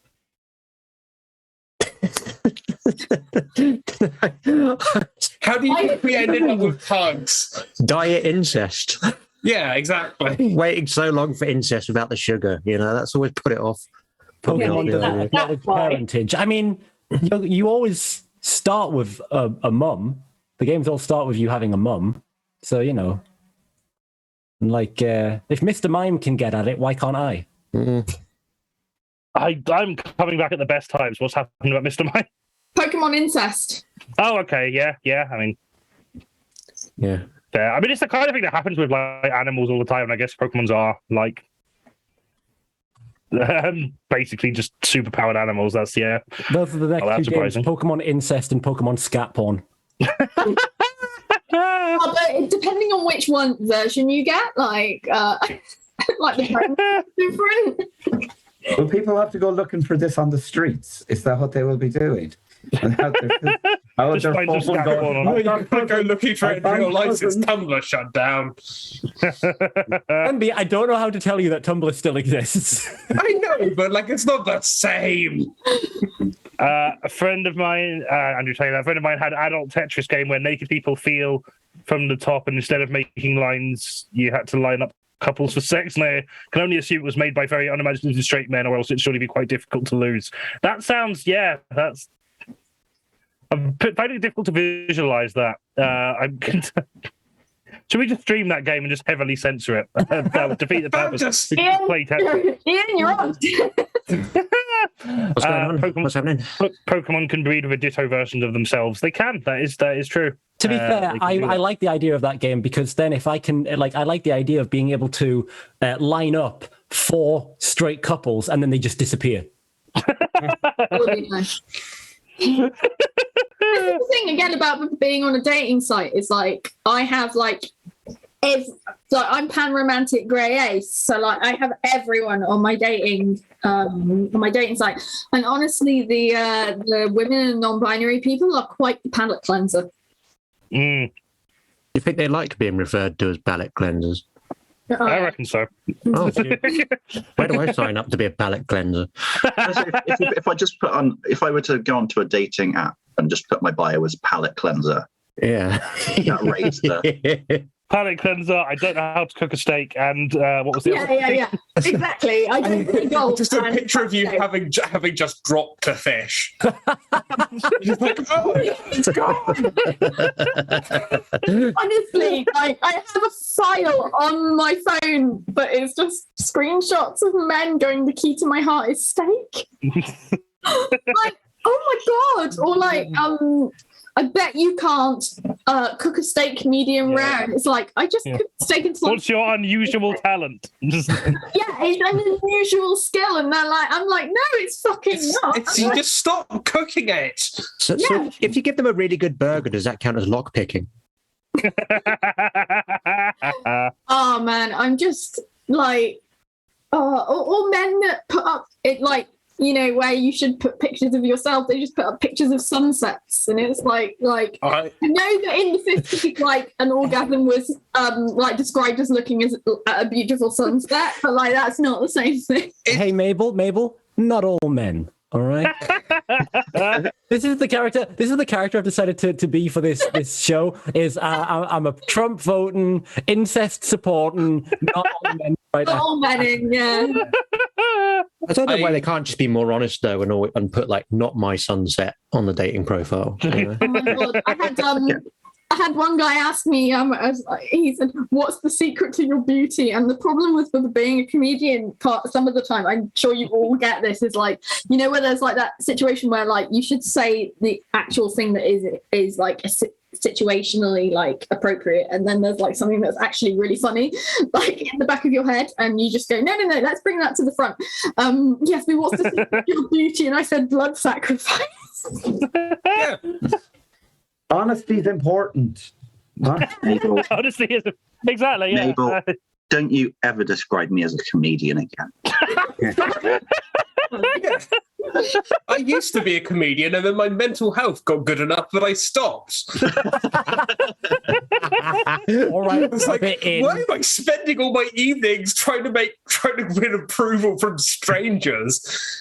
Right, it's like people still describing me as an academic, and I'm like, yeah, I was an academic until I realised that you're all bastards. Until I realised I could just fight you instead. Okay, I so was what only on. Sorry, go on. No, thank you, Kieran. I'm getting deference from the other team now. This is we might be losing the game, but I'm winning power. I'm lulling him into a false sense of security. Don't worry, I just guys. think I what got Andrew this. Taylor's posted in the chat. It's good that Umby's invented this character for themselves on this, because it was me at the live show, so it's only fair. Andrew, to be fair, I never said you were a Trump supporting, incest, supporting, scat porn enjoying person. I just said that you were a nonce, and. But what is he complaining about, Andrew? Shut up. God. According to Google, you just got your daily steps goal. Was that like just from laughing? Or I just want to say, by the way, this is just a random true story about me. As I know we're about to start. I was only on Tinder for like 5 minutes. I couldn't do it. I didn't know what to do or how to. So I only ever had one Tinder interaction with somebody. Because even when I matched with people, I never messaged them, because I wasn't. Even when I joined it, I wasn't really into the whole Tinder thing. So even when I matched, I actually never messaged. So I only had one interaction, and it was a girl messaged me on Friday night that I'd matched with like a couple of weeks earlier. And she went, "Oh, Friday night, what are you up to? What do you do on a Friday night?" And me genuinely thinking, honesty in life is the best policy. Let's just tell her exactly what I'm doing. And what I was genuinely doing at that moment was watching the original, like 1989 version of The Little Mermaid. So I messaged her going, "Well, I'm watching the original Little Mermaid." And she messaged back going, "Are you with a child?" And I said, "No, that would ruin it." And she messaged back going, "Too weird for me," and then blocked me. That would have got you an immediate date from me, so And what have we learned here, Kieran? Always lie to women. Yeah. I haven't told a woman the truth since that day. The last time I was on a dating app was Edinburgh Fringe 2019, because I went through a cycle of like my self-esteem would like hit rock bottom, so I'd download Grindr, and then like I'd feel a little bit like less horrifically depressed, and then I'd uninstall it. But yeah, the tagline I went with was "fuck the patriarchy and also me," which did not get me any sex, but it did become quite a successful badge design. So I've made a moderate amount of money from it. I once dated a girl, and over the course of our relationship at a house party one night, I learned that she'd swiped left on me on Tinder. That's the bad one, isn't it? That's the bad one. Yeah. First guy I matched was on Hinge. We just said left is the bad one. You heard it. Yeah. Into my trap. It's all right. First guy I matched with on Hinge. We met, and I was like, "Yeah, he's really nice. This is great," And then we met up again, and it turns out that he'd known me since I was 17, and I just didn't recognize he'd gone bald. Oh no. He's probably watching. Hi, Matt. Andrew Taylor says always lie to women and always tell ambiguous half truths to NBs. Okay, what a lovely man. But so sorry to carry this on when you clearly want to move on. However, We don't never apologise to Johnny. That shows too much respect. That's what I've said to every partner who's broken it up with me. One side to this story that is that he remembered the first piece of stand-up I had ever written when I was 17, and I'd forgotten it. So I've started putting it in my sets now, and it's done really well. And I'm like, oh shit, I was a really great stand-up comedian at 17. When I was 17. I just hadn't tried it. Oh, fucking hell. I cannot, I can't remember anything I wrote when I was 17. I definitely don't want to. That sounds horrendous. Okay, so we're all back. We were meant to resume the show 15 minutes ago, but better late than never. So our next game is Propaganda, but unlike most news channels, we actually announce it beforehand, so there is that.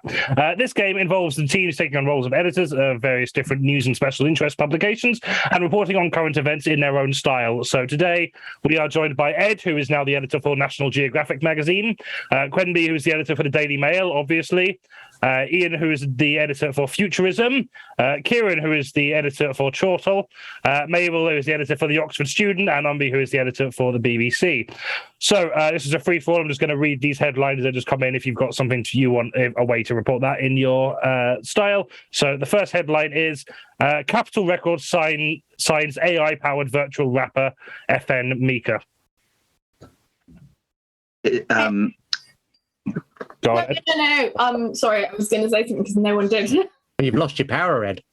I was going to say, well, yeah.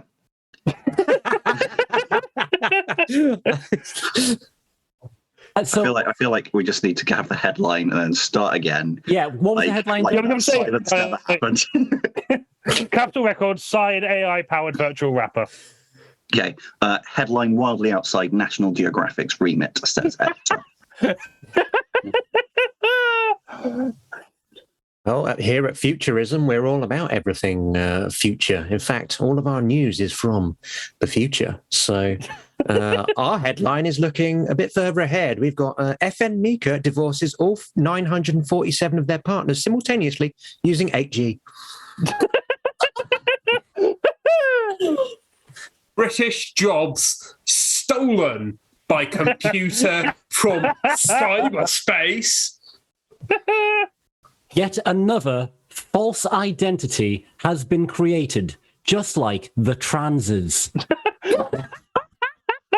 Yet another false identity has been created, just like the transes. Okay, I have nothing for this because it felt so far outside of what Oxford students would like. But I would like to add that my grandpa, for all his faults, really got on board with the notion of trans people once I explained it, but does pronounce them the trans people.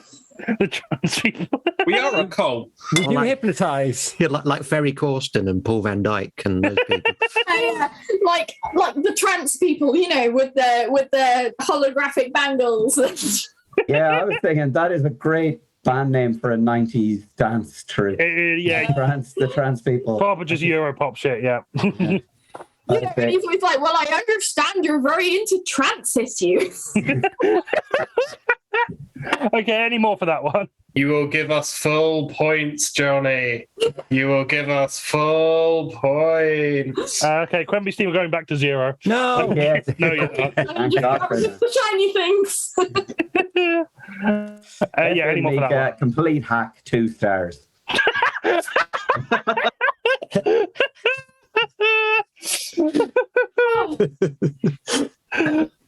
Okay, next one.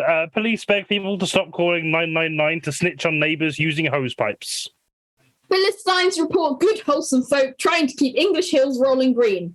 See page 9 for GoFundMe to post bail for Corpus Christi's groundsman. All comedians get together and agree that only one of them should do a shit joke about this and a play on the word hose pipe.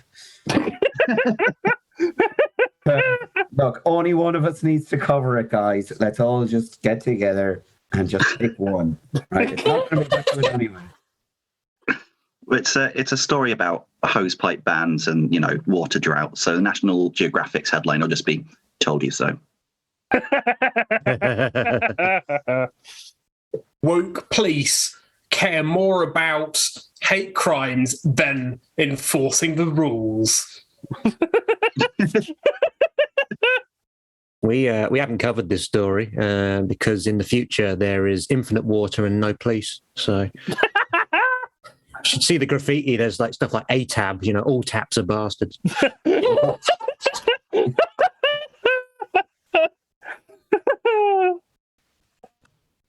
Jonny, the BBC is so vague. It's not my fault. You're the editor. Keep everybody happy on Point the. for that. I know it's the other team. Please. Right, no, that's going to stop right now. You can join my team, Mabel. Welcome to Send. Team leader. The only way we should be convincing Jonny to give more points to the other team is if they've got like a really old counter and it'll like reset at 99. So no, don't. Yeah. I'm actually using. Funny. Right, okay. I'm actually still using Excel That might be the 2003. problem. You're right, Mabel. We are behind, which is why I want this 75% increase in joke production in the next 2 rounds. Ed, I don't think you seem to realise Mabel's not doing this panel show. Mabel's doing a show which exists in Mabel's mind, which happens to occasionally intersect with what's going on here.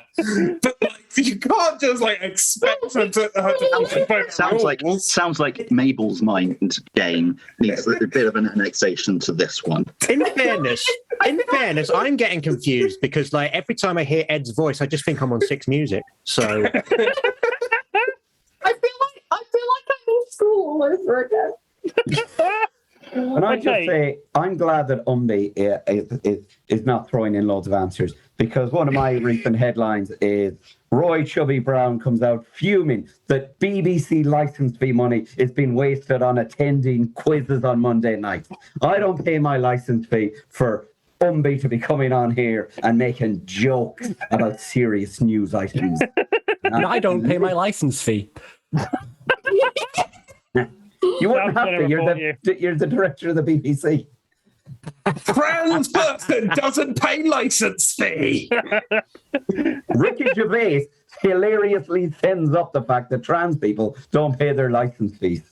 It's No trans person pays their license fee now. This is a scandal. I like how we couldn't come up with our own jokes for the headline Jonny gave us, so we've come up with our own headline. Yeah, fuck it, why not? Look, Jonny, you booked the most chaotic panel. I have, yeah.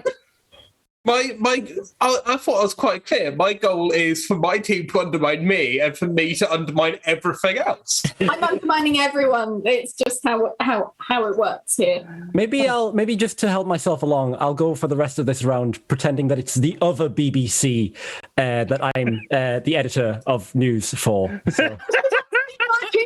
And you're all good. Okay, next. Just blame trans people. Oh, yeah, Next headline: Off-Gem director resigns over energy price cap hike. Graduate job opportunity, head of Off-Gen, no financial experience required. Well, so right old ding dong in the future, Jonny. We've gone with inconsiderate human causes electricity shortage by refusing to hold hands with everyone else. He's dead now. We threw him in the volcano. There's no lava in there. It's just loads of banned Twitter account.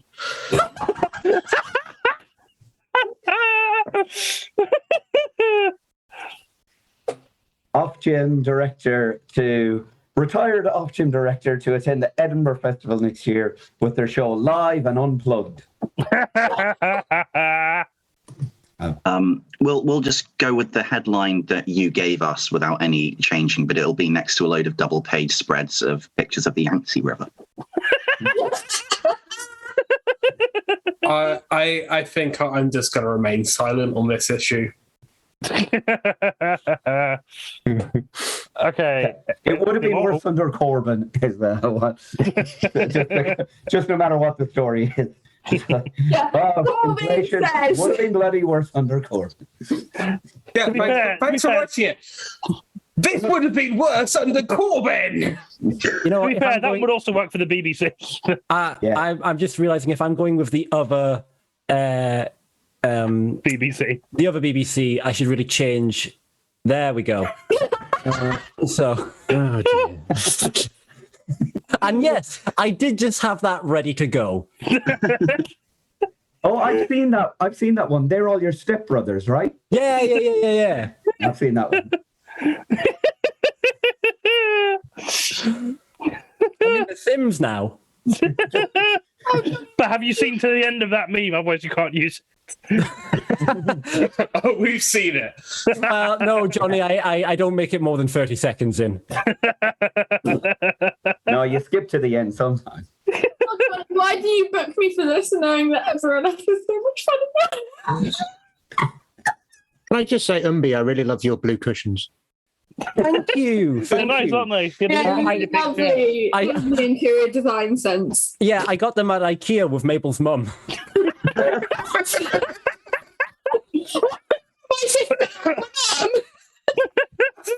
I got this cushion at IKEA with Mabel's mum. Remember that time we all went to IKEA without Mabel? I got this desk with Mabel. Oh, fucking hell. I mean, Okay. Crystal is so far away, but she still invited all of us. No matter where you're from. I'll be honest, that's the kind of thing my mum would do. Oh, Yeah, fucking hell. I was at the top of a mountain, got the call. I was straight there. Yeah. So say, thanks. I didn't have anyone else to go with. So I don't think anyone else would be interested. I should say, my mum may be watching this, so hi, mum. You took everyone to IKEA but me. Actually. I'm so salty. Actually, You know what? she's here watching it, but tonight. she's not watching it for you. She's watching it for us. remember when this was a game show? No. Next fucking headline. Okay. Scotland will be the world's first country to provide free tampons. Outrage. Someone. Oh no, right. Scotland destroying healthcare market. KIERAN Let's Lawless go become find- the first comedian to advertise on festival. Glasgow finds He claims the idea was his and his alone. Glasgow finds ingenious renewable way to plug stab wounds. Fuck. Will trans people benefit from this? It's not worked out well for the Scots, I've got to tell you. We've gone with Scotland runs out of sanitary products due to unexpected graphene shortage. Graphene's very good for sanitary products. It teleports the blood to a dimension where they really like blood. So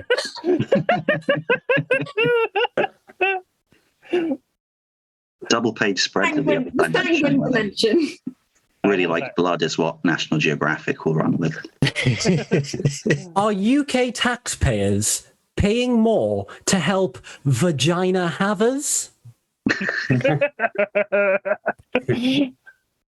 You can't even bloody say the word tampon anymore. They won't let you. J.K. Rowling talks about how you can't say the word tampon anymore. You have to call it immersive flyering.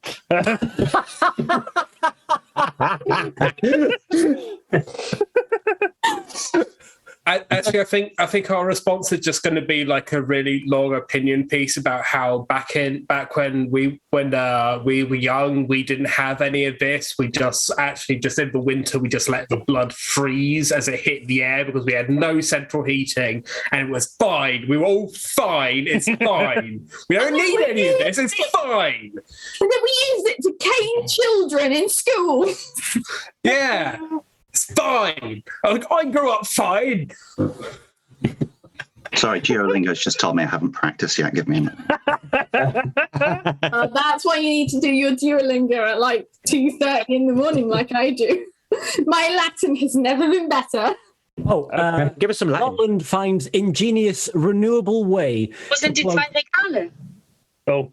Scotland finds ingenious renewable way to plug stab wounds. You see, the first time was the news at 7, that was the news at 10. I've What just language are you doing on Duolingo, Edward? Deutsch, Sorry? German. Sorry, I didn't know. I thought you said doink, as in they were teaching you how to speak No, like yeah. doink. Actually, when I was climbing that mountain, I was at a subsidiary peak that I was climbing, and there were two people who kind of greeted me as I approached it and sat down to have my lunch. I heard them speaking in German, And I thought, oh, great, I can practice. And they came and said, oh, how are you doing? I said, I'm doing all right. Im Urlaub? And they said, what? And so I just continued in English because they didn't understand my German. English mountains overrun by German. There were some big spreads of those English mountains. This is the benefit of learning Latin. Like, no one speaks it anymore, so it's all good.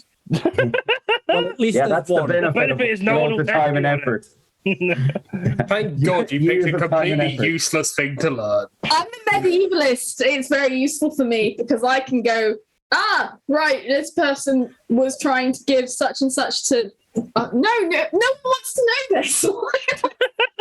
Yeah, exactly. I mean, it is useful for being a medievalist, but is being a medievalist useful? That's what you need to ask yourself. Look deep into the camera, but just reflect your face back and ask, what are you doing? Please, What are any please of us don't encourage a doing? Zoom full of comedians to do that. Hey, listen. I need myself all that. Listen, as far as my life has gone so far, I venied and I'd vidied. I have no idea what to do next. So if I'd learned Latin, I think The about one it. the wonderful thing about Wenny and Vici. I think about it's Wenny, Weedy, Vici. Yeah, that's the useful things you know if you learn Latin. If they wanted us to pronounce it Wenny and Weedy, they should have drawn the other half of the fucking W. yeah. So, you know. And by the way, UMBY I'm gets on a big Ian's W side, 'cause for Ian, that was a very, very good joke to be corrected like that. I was like, that is a banger of a joke. very, very good. Actually, you have not told it properly at all. Story of my life. Sorry. The thing I love about this round is that this headline was halfway down the list Johnny gave us. And we were meant to be starting round 4 by now. Right, next one. Joan of Arc. I've just thought it. I genuinely just thought of this. Go. Imagine when we finally release this, like 12 hours of DVD extras. Go on, Kieran. Go. I've decided. Bonus content of each of the comedians learning their own Duolingo language. Oh, I've got a 30-day streak on French. I'm flying. I'm ready to go. I'm still on. I'm on 107. Chat, but Kieran, tell your joke for God's sake. it's not that. The problem is they're never that good, and now when they're interrupted, it's like, oh shit. No, I was just thinking that I've just thought of my slogan for like if I'm going to advertise on tampon packs. Okay. This is such a bad joke. If I'm going to advertise on tampon packs for next year's Edinburgh Fringe, the slogan should be, "It's that time of the month. The time to go to KIERAN Lawless's show." Shit. And then I was interrupted, and now I. Thank you for spending 5 minutes when we could have been moving on with this fucking round. Right. Joan of Arc to be made non-binary character in New Globe Theatre production in London. Outrage! Someone not from Oxbridge attempts to comment on historical events. We've gone with Joan of Arc appears in New Globe Theatre production in London. There's no gender in the future. That is the future, you're right. Yeah. Bullshit. Exciting new play promises to burn non-binary person at the stake.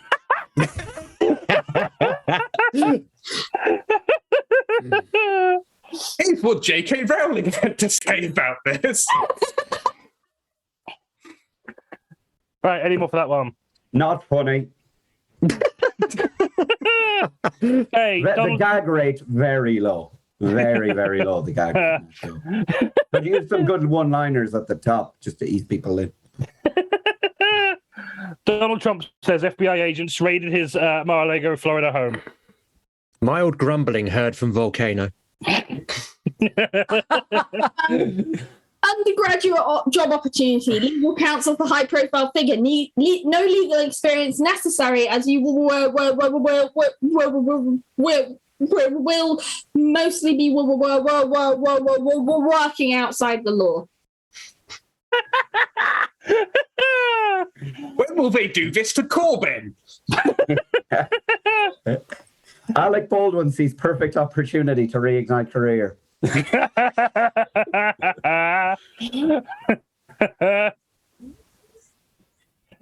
Okay, last one. Rishi Sunak to crack down on degrees that don't make students lots of money. Our hiring. Oxford safe from Rishi crackdown, somehow even Egyptology. I mean, I don't know if you. Salford stand-up comedy course, inexplicably feeling confident.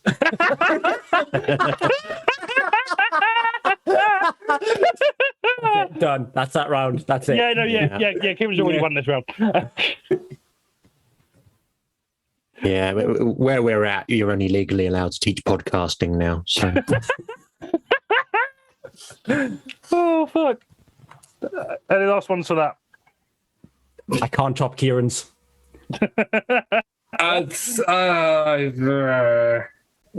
Yeah, I don't like being the Daily Mail. It's all very formulaic. It's just blame it on other people. I'm not enjoying this, Jonny. There's an art to it, though. Well, the good news is we're finished now then. I wish I was the editor of the Daily Mail, and you can clip that. So the good news is that round is over. The bad news is you both got 3 points. So it was objectively pointless in the progression of the scores. So at the end of that round, Ed's team on 5 points and QUENBY's team are on 10. Our next game is cancelled. It really should be. We're running way over time. Practicing the age-old leftist ritual of speaking out and boycotting artists for being at odds with our values and told we're harming free speech by exercising our own free speech rights to not give money to people who don't think people like us should exist. Each guest gets to nominate a person, place, thing, or abstract concept to be cancelled for the month, and you as an audience get to vote on who should be cancelled, and after that we will cancel the option with the most votes. And very true to what cancel culture is, this will have zero impact on that person's cultural footprint and career. In fact, if anything, they might be marginally more important thanks to the notoriety we're giving them. So bear that in mind when you're voting. Let us start with let's start with UMBY. UMBY, who are you cancelling this month? So this is a deeply personal story. I am cancelling the band Compagnia Sola Luna. Okay.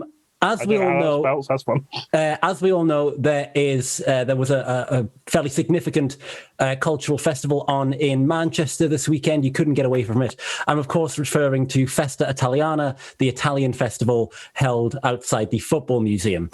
Now, I work right next to the green where this festival was being held, and I could hear the music that was being played.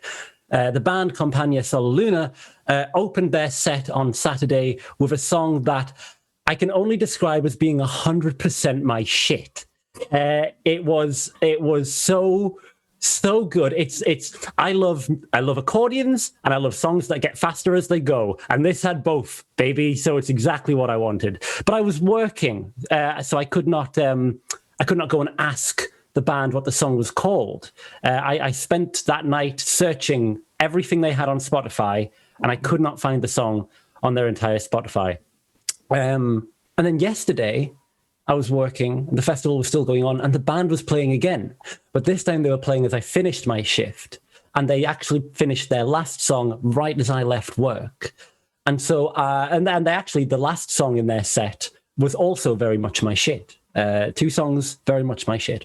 So I go up to the band after their set has ended, and I say, hey, the first song that you played yesterday, what was it? Because I was worried it was going to be lost to time when I didn't think I'd see you guys again. I really want to know what this song is. And they said, oh, yes, you wouldn't have found that on our Spotify. It's a song that we only play live. We do not record it. It's not recorded anywhere.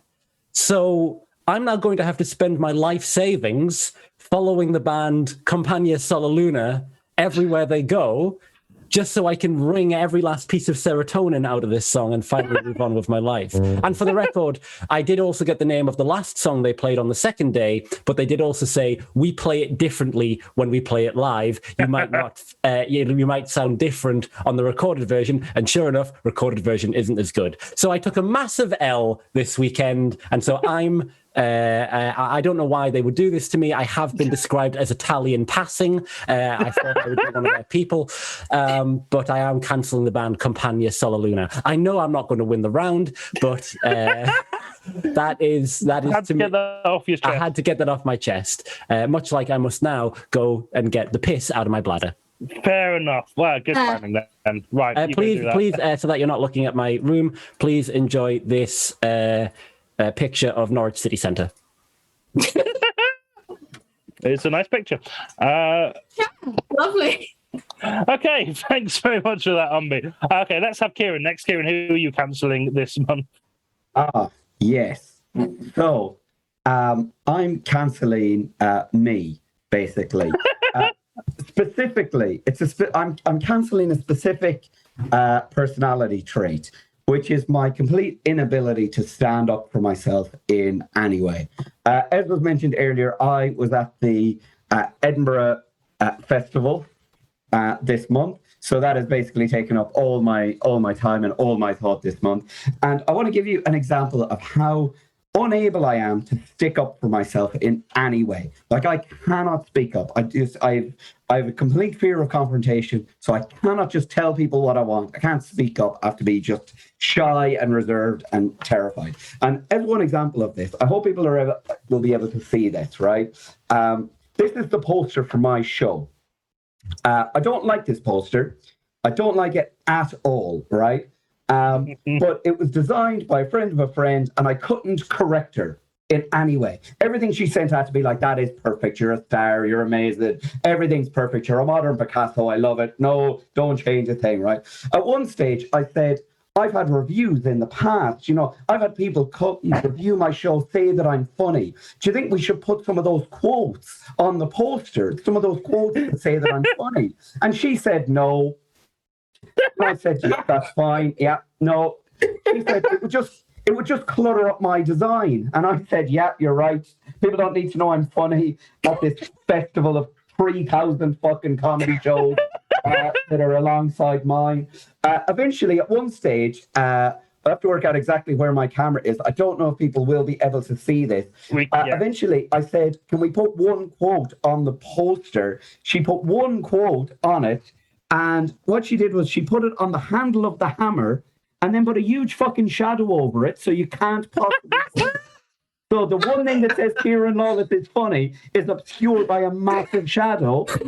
But if you think that's not proof enough, that I can't just speak up for myself, right? That's not the name of my show. That's not what my show was called. But that's what she sent me. And I said, yeah, that's fine. That'll do. No worries. It's close enough, so it'll do. And then I had to spend the whole of the festival walking around, showing people this, going, hey, guys, the show is at 9:15 in the liquid rooms. Guys, this is my show, 9:15 in the liquid rooms. If you could all just come along at 9:15 to the guys, 9:15 is when you need to be in the liquid room. Please come to the liquid rooms at 9:15 because the time of the show is not on there either. It doesn't have the right name. It doesn't have the time. There's no indication that I'm in any way funny. And I thought that was really annoying me all week because I couldn't just point any of these things out because I was too fucking shy. And then I did a really good show. To be honest, I had a lovely fringe, right? Loads of lovely people came. It was nice. But I had one show that went particularly well. One of the shows was just by far and away the best show. I've somehow managed to have a full room of people that I just hit it off with. I loved it, and it was just good. And as somebody walked out, they stopped me and went, that was great, man. I love that. That was absolutely brilliant. I'm going to tell my friends to come along and see you because genuinely, that was one of the best shows I've seen in the whole Fringe. I loved it. What's your name again? And I said, well, my name's KIERAN LAWLESS. I mean, you've just watched me for an hour. Besides, it'll be on the poster. It doesn't even have my fucking name on it. So that was my fringe, and it's because I can't even tell people that I want the correct name on my Edinburgh poster because I'm too fucking shy and lame, and I need that to stop. Oh, that's incredible. True story. That one. Oh, fucking beautiful. Right, okay. Who should we have next? Let's have Ian. Ian, who are you cancelling this month? I'm going to lose some friends over this one. Sorry, KIERAN. I would like to cancel the Edinburgh Fringe Festival. I would like to cancel all the performers who spent the entire month on social media talking about what a good Edinburgh Fringe they were having, as well as all the performers who spent the entire month on social media whinging about what a bad Edinburgh Fringe they were having. I would like to cancel all of the paid venues for being too expensive and all of the free venues for their lack of quality control. I would like to cancel the obnoxious puppet masters who make the Fringe an unaffordable, wallet-whopping experience for struggling artists. And I would like to cancel the same struggling artists for constantly complaining about those puppet masters, as well as the thriving artists who don't complain about the puppet masters, thereby making it harder for the struggling artists to get by. I would like to cancel all of the performers at the Edinburgh Fringe this year for allowing this godforsaken con of a festival to keep on running. And I would also like to cancel all of the performers who gave the Edinburgh Fringe a wide berth this year, rather than going up there and trying to change it from within. All of you have blood on your hands. All of you should be cancelled. I'm thinking about going next year. Is anyone else doing it? I just want to say, Ian, I'm with you on nearly every point, but it's very important to me that we don't change the thing about quality control. Actually crucial to me that the lack of quality control stays in place. That's the one that I'm really in favour of. Yeah, I need a moment. Fab. Okay, for another strong nomination there. Okay, Ed, who are you cancelling this month? I'm going to cancel the sea. The sea? I'm going to cancel the sea. I'll take this off then, shall I? I'm on your team, Ed. I'm sorry. I've got a very good list of reasons that I think will be unarguable by the end. So in the southeast right now, there's a hose pipe ban because there isn't enough water. Well, where's the Thames draining into? See? Go with the sea, won't be draining anywhere. Number two, a lot of seaside towns are starting to struggle, getting tourists out there and whatever. Let's put them out of their misery. Number three, can't have rising sea levels without the sea. Boom, solved that. Number three, what do you say with the names, MABEL, of those mischievous Cornish spirits? Buckers or Buckayow. Buckers, yeah, get rid of those mischievous spirits. Number five, we used to be connected to Europe by a land bridge called Doggerland. I miss Doggerland, get rid of the sea, we get that land back. What else is there? Stop all coastal erosion, because there'll be no coast.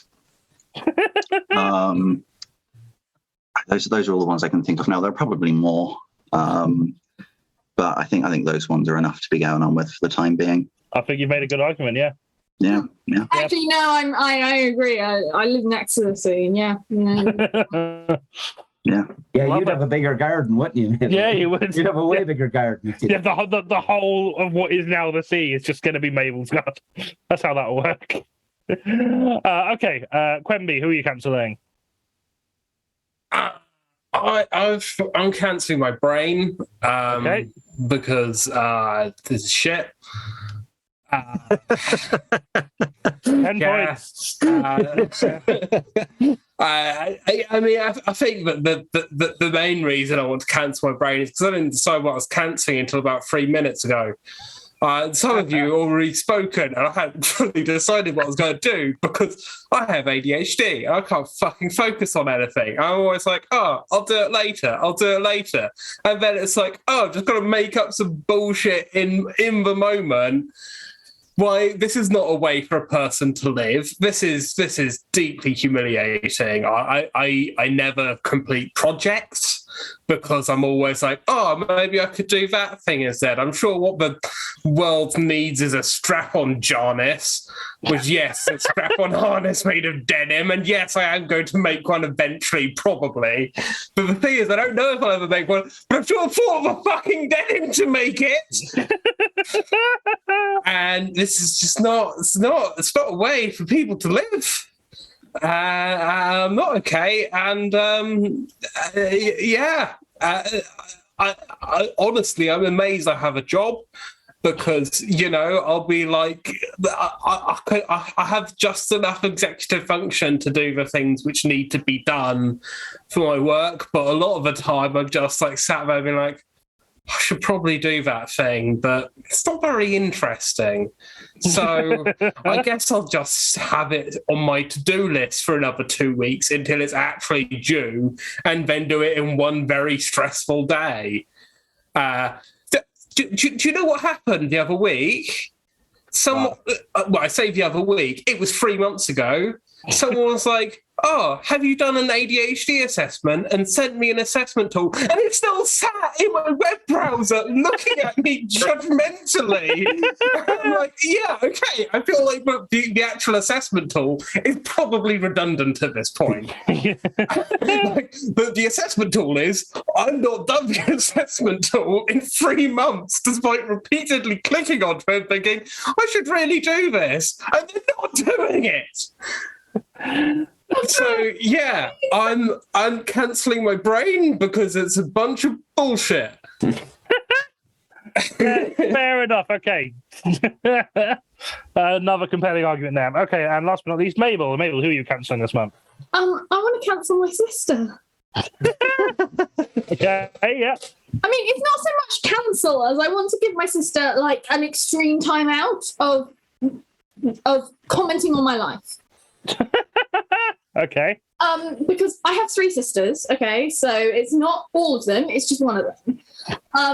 And one of the things, so recently I've been getting texts, and like we have a big group text thing, and she always puts all these really horrible things like in the group text that are directed at me. Like I said recently how like being disabled in this country is a really horrible thing to be. And I realised the cat went up the stairs, and that's great. However, I am talking about something serious. I talked about like how being disabled in this country is actually really horrible and all that kind of thing. And my sister said to me, well, what would you know about being disabled? Well, I know, considering the DWP considers me disabled enough to give me extra money, that's like quite a big thing. She's also said, I moved into my new house, and I said, oh, well, you should come and see my new house because it's lovely, and like I want people to come and visit and have, a nice time, and I'll feed you. And she said, well, you better keep this house clean because I've seen what a shit pit you had last time. I heard about the shit pit that was your last flat. And I went, I'm sorry, I'm not tidy because I'm not. I don't have the energy to be tidy. I have really bad depression. I don't have the energy to be tidy a lot of the time. If I have to do something like I'm doing this today, I cleaned my flat today because I knew I was doing this, I will be asleep tomorrow. And I said, well, I'm not untidy, but I am clean. And she went, well, that's not what I heard. And so this and several other things, including her yesterday sticking up for my grandparents' racism with by saying that we need to be civil and polite to my grandparents, whereas we know that white supremacy is the most polite that anything can be. Because if anything, it's very civil. Racism, great. That is why I want to cancel my sister, because she has much more of the notion that working 40 hours a week and being a supposedly like not a scrounger is a huge thing. And that's why I want to cancel my sister, because I love her and I think that actually cancelling her might do her a lot of good. Yeah, no, I absolutely feel that. These have all been compelling arguments. I am going to pick my 3 who I think most deserve to be cancelled, and let you all vote on them now. Once I remember how Twitch polls work. There we are.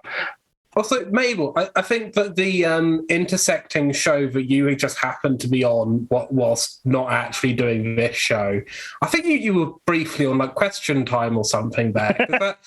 That was just a lot of like really, really like powerful insights and like, yeah, these are the issues of our society. Like, I fully agree. It's not a huge number of laughs though.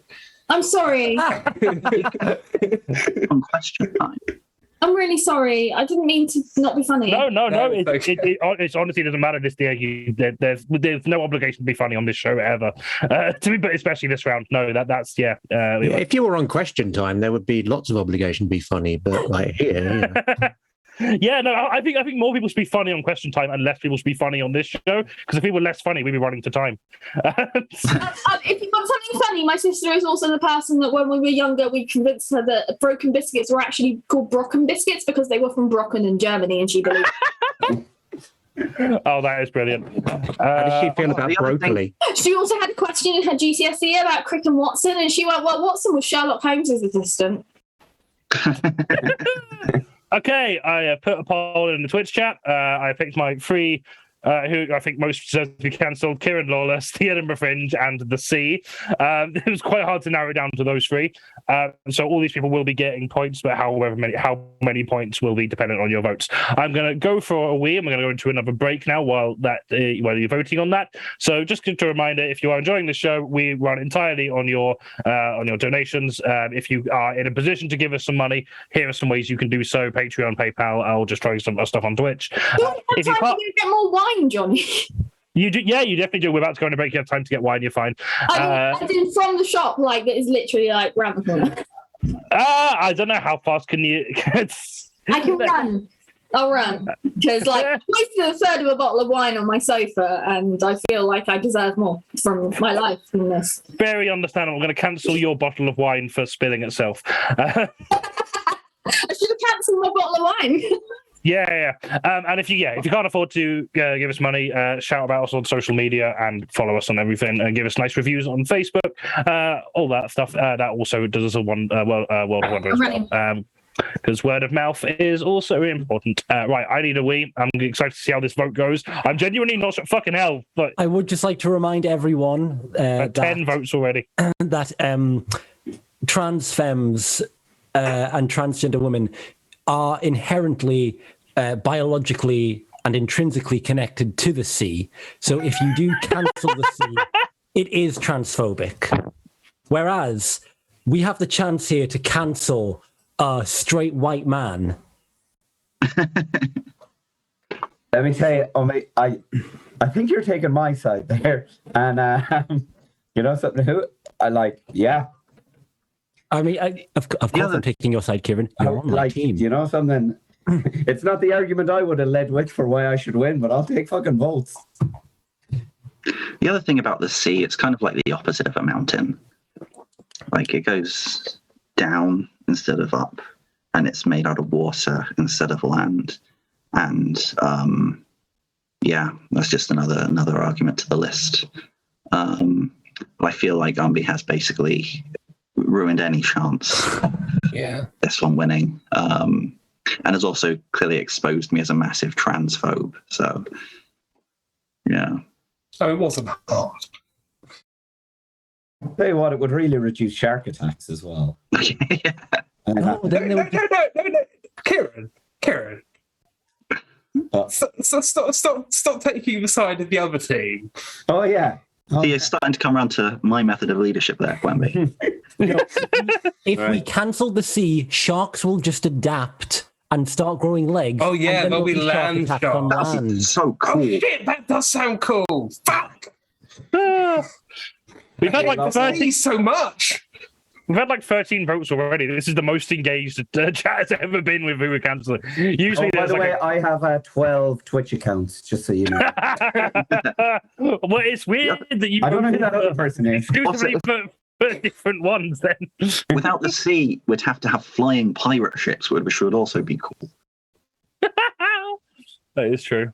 Right, let's see what's been going on in the chat. But where would you dump dead bodies? Lots of F's for the human condition. I don't know what I don't know what that was about. They'd attach like helium balloons to them, so they'd just be like floating everywhere, suspended by balloons. That metal.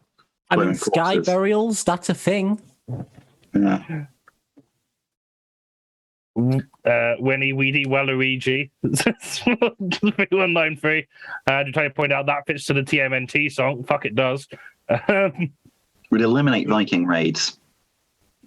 Would finally save the monks of Lindisfarne.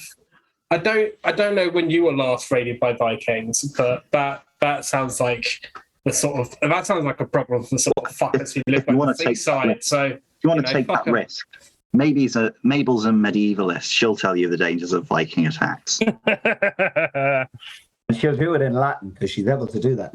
Yeah. Oh, that reminds me. I didn't finish off my. You didn't finish your Duolingo. This is the chance to do it, isn't it? Not a day goes by that I don't get raided by Vikings.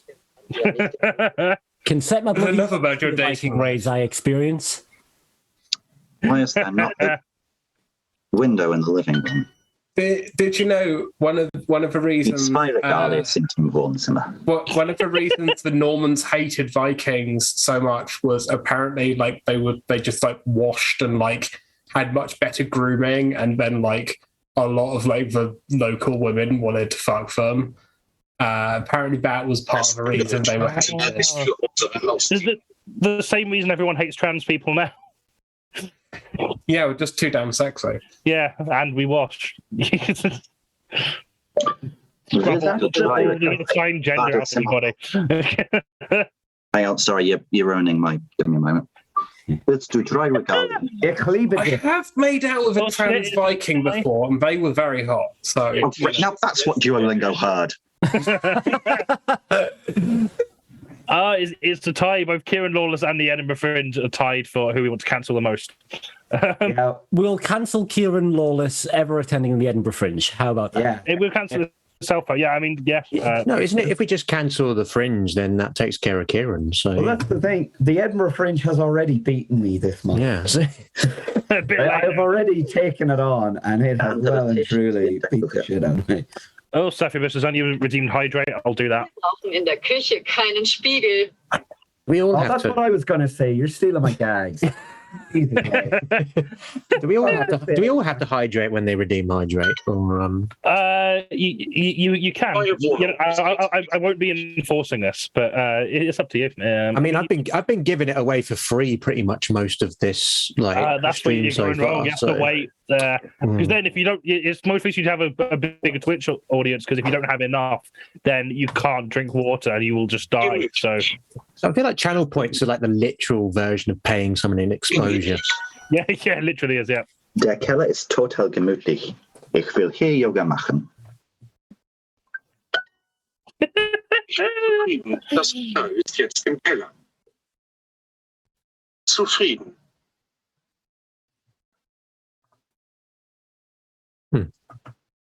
So this is what I need right now. We're all rooting for the noise in dueling when you fail a round. We're all rooting for it. It just appears that he goes, burp, burp, burp. And then it's like end session. Der Fernseher und die Couch sind im Keller. Just waiting for that one sound where he gets it wrong, and then Duo the Owl actually appears in Ed's room and kills him. His neck. I feel like if you fail around on Duolingo, then the wrong you got it wrong sound. That should be like the drowning music from Sonic the Hedgehog. Das andere Regal ist im Keller. I think the owl should attack you. I agree. Yeah. That's see, if it wasn't a noise of drowning, that's why he wants to cancel the fee. I see. No more Duolingo pulling him into the sea. Did the original Ed ROWORTH die at sea? Is that why? Is that why they've said Steve Lamacq instead? I've changed my mind. Oh. Where do we start? It's full of ads now. You got to get Duolingo Plus or whatever it is they're calling it these days. I'm looking for something I can get for free. Duolingo Plus. I got the family version, so because I'm already scraping off my friends, I'm scraping off my friends' Netflix, and I'm scraping off my other friends' Disney Plus, and I'm scraping off my other friends' Spotify.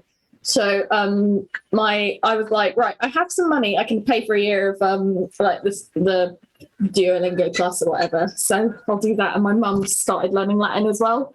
See, I would get Duolingo Plus if I could just pay for it monthly, but the fact that they want you to pay for it like in bulk. Yeah, that's ridiculous. Like I was very lucky that I could do that because of like them backdating everything. But my mum started learning Latin as well, and she it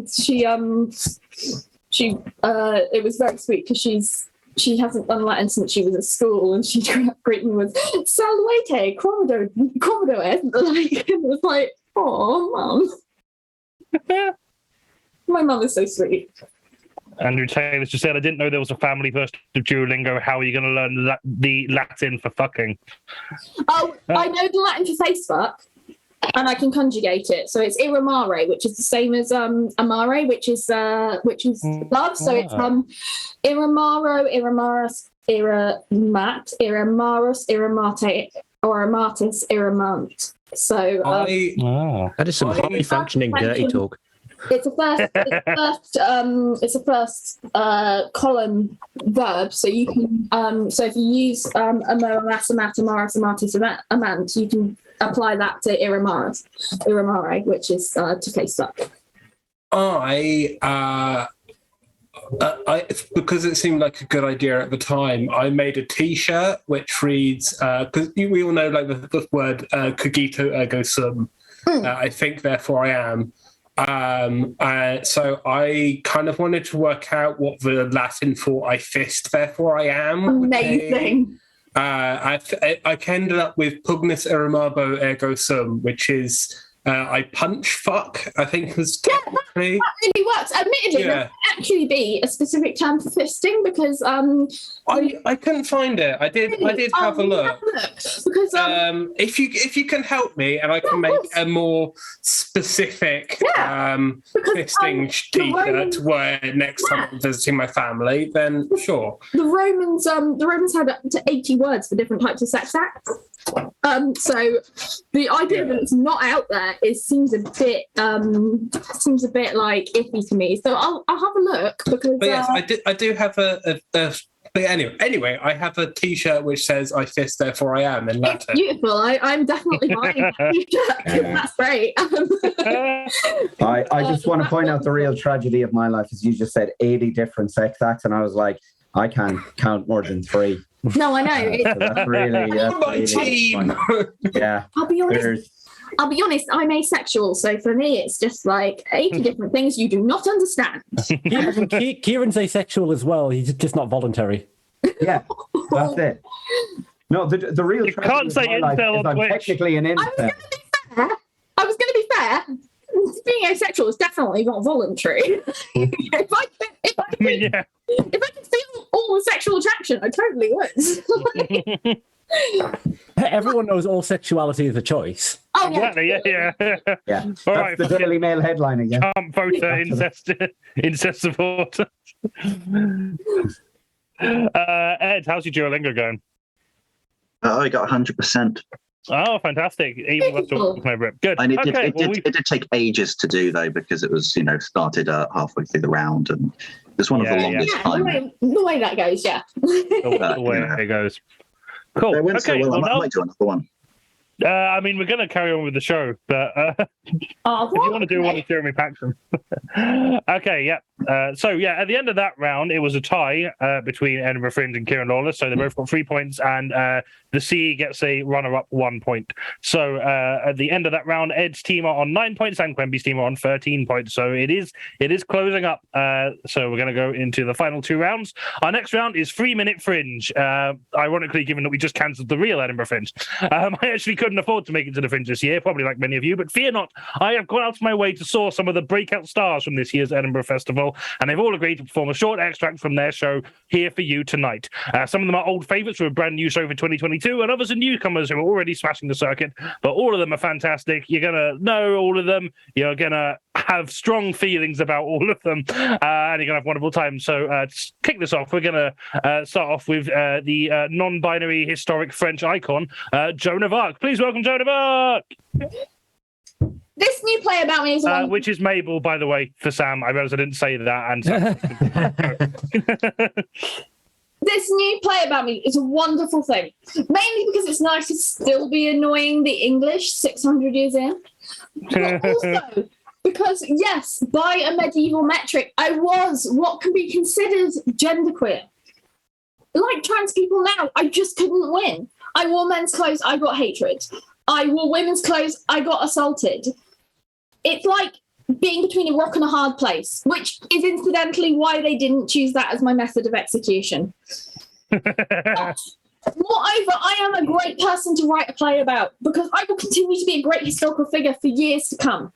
After all, I've been castigated and targeted by people so narrow-minded and militant about their beliefs that they are willing to wish death and perpetrate genocide around the world, destroying lives and countries in the mistaken belief that they are the ones in the right.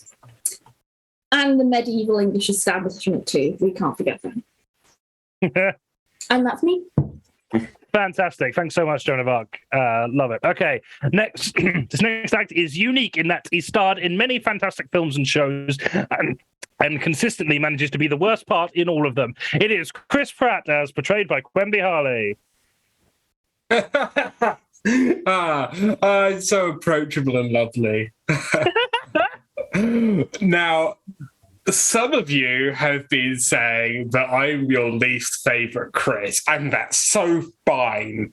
That's so fine. And it really wasn't necessary for all of my famous man friends to decide that that's the worst thing that's ever happened.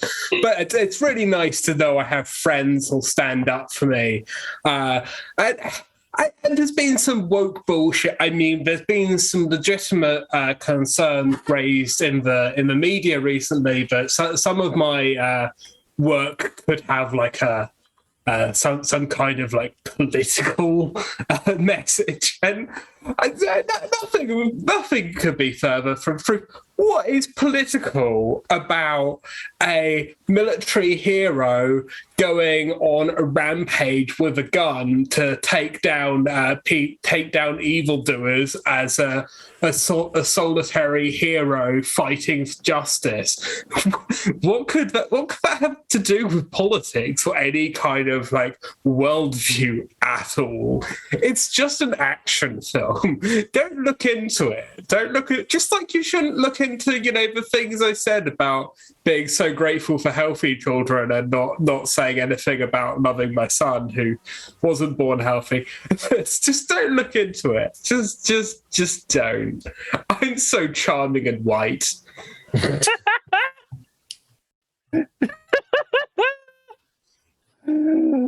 Brilliant. Is that the end of your? Yeah. Fab.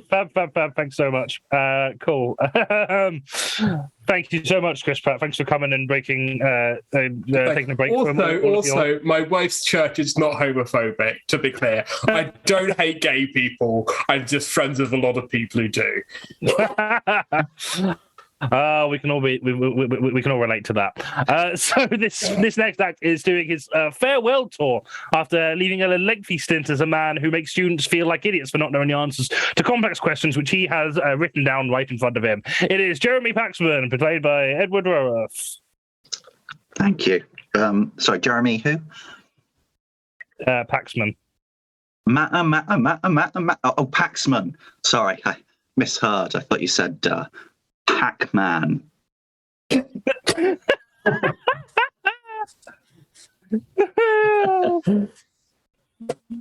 Paxman.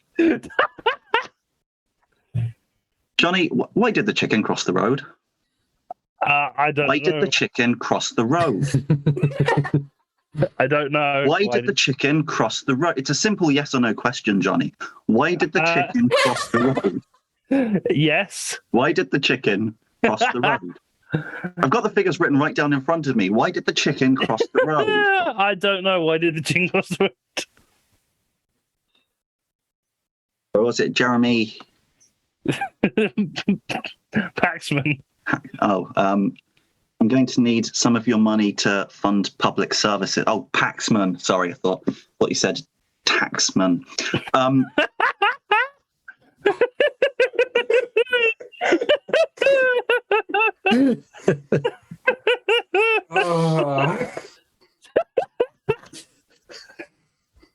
do some. Jeremy Paxman will now do some observational comedy. So, okay. You know when you're the news is about to start and you're about to go live with the camera on you. What's with that? So who am I? Jeremy. Paxman. I'm an obsolete form of communication. Which people can. Oh, Paxman. Sorry. Thought it was Faxman. Yeah.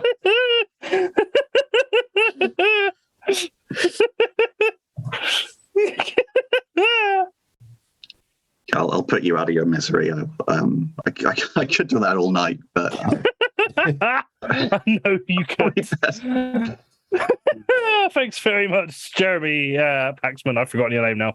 Now, this next act you'll all be familiar with. Some of you, somewhat of a bad boy of the circuit. You'll either love him or much more likely you'll hate him. It's the DWP, Ian Lane. Hello. I am the Department of Work and Pensions. The entire Department of Work and Pensions. I began this project in 2001 as a very small startup. And we only had a few customers at the time, but since then we've grown about as big as Wetherspoons. Some people refer to us as the coffee shop, but I see no reason to bring Therese into this. Very proud of our business model, you know, like if you like money, just the thing for you. It's called work.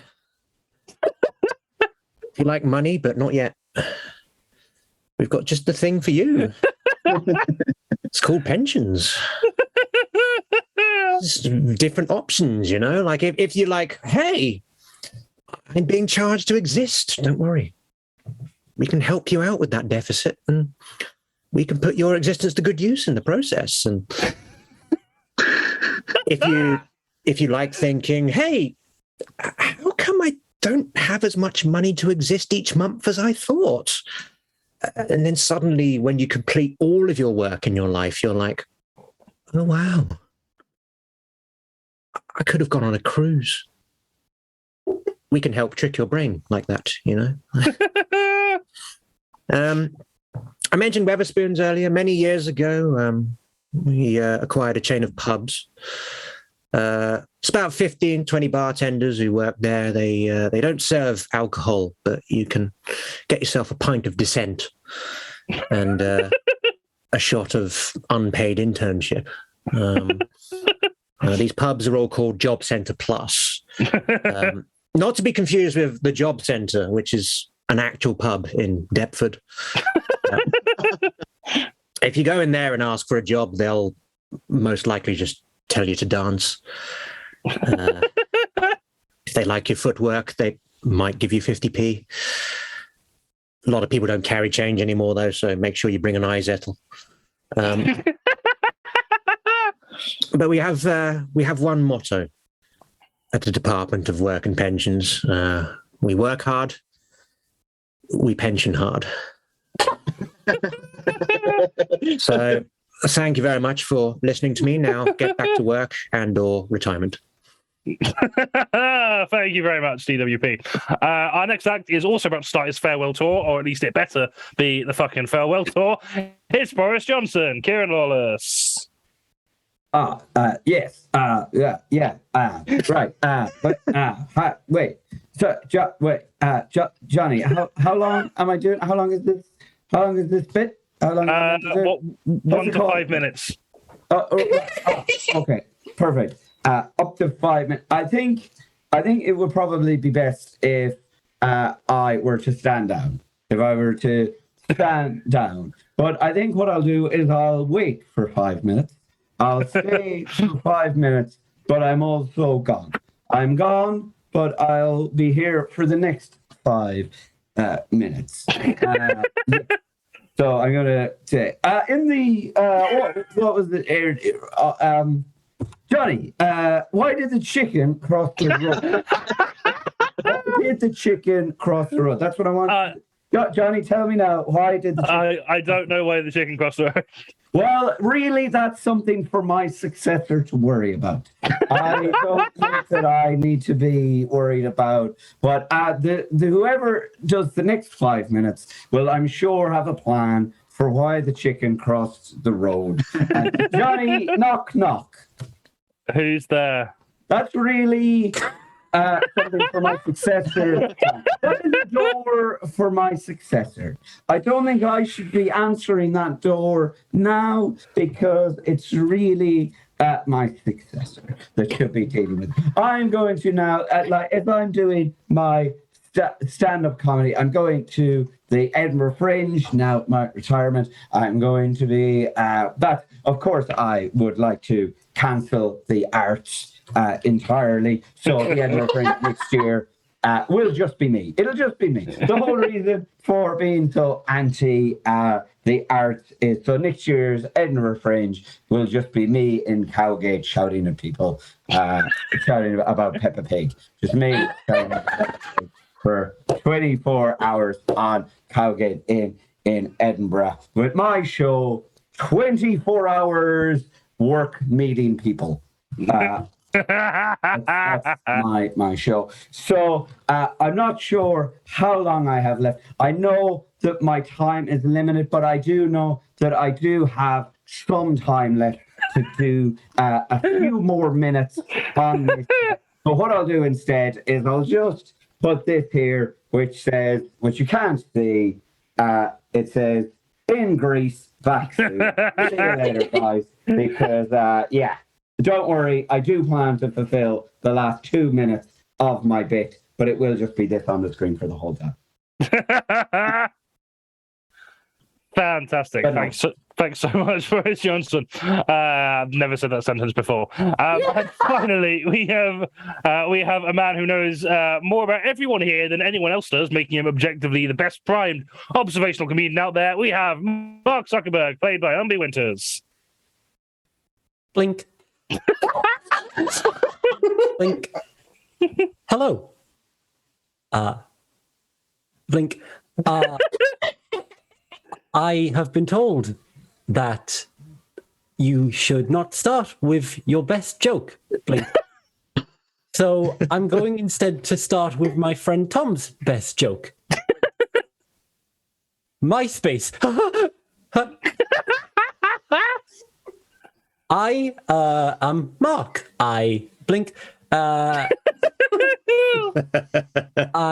created Facebook. Does anybody here, Blink, use Facebook? You do? Good. I think that's for the best. I have... So, who else enjoys eating food for sustenance and also sometimes enjoyment? Blink, I eat food to survive, but also sometimes not to survive and to just enjoy the experience of food. Blink. I enjoy Blink food so much that I have put it in the Metaverse, a creation of mine you might have heard of. I am a big fan of cheese, so you could call it the Fetaverse.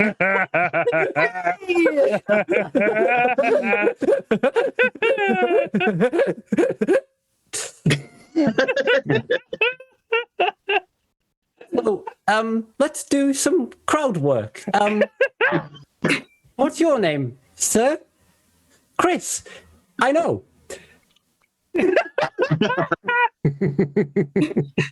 Chris Mulholland of 47 Lancaster Avenue, 47PZ.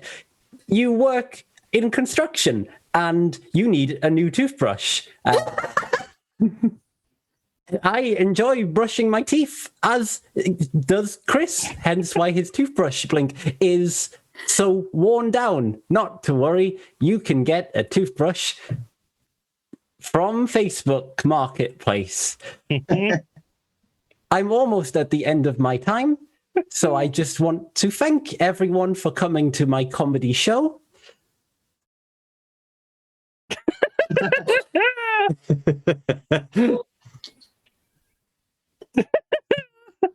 Are you finished? Oh, my work is never done. There we are, Mark Zuckerberg, everyone. Okay, Beautiful. yeah, I think I'm going to have to give UMBY the points there. The first prize for that one, anyway. I've forgotten what team you're on. That could have been a disaster. But They got points for Definitely, yeah. blinking. Listen, man, I'm just that good. What else does Mark Zuckerberg get?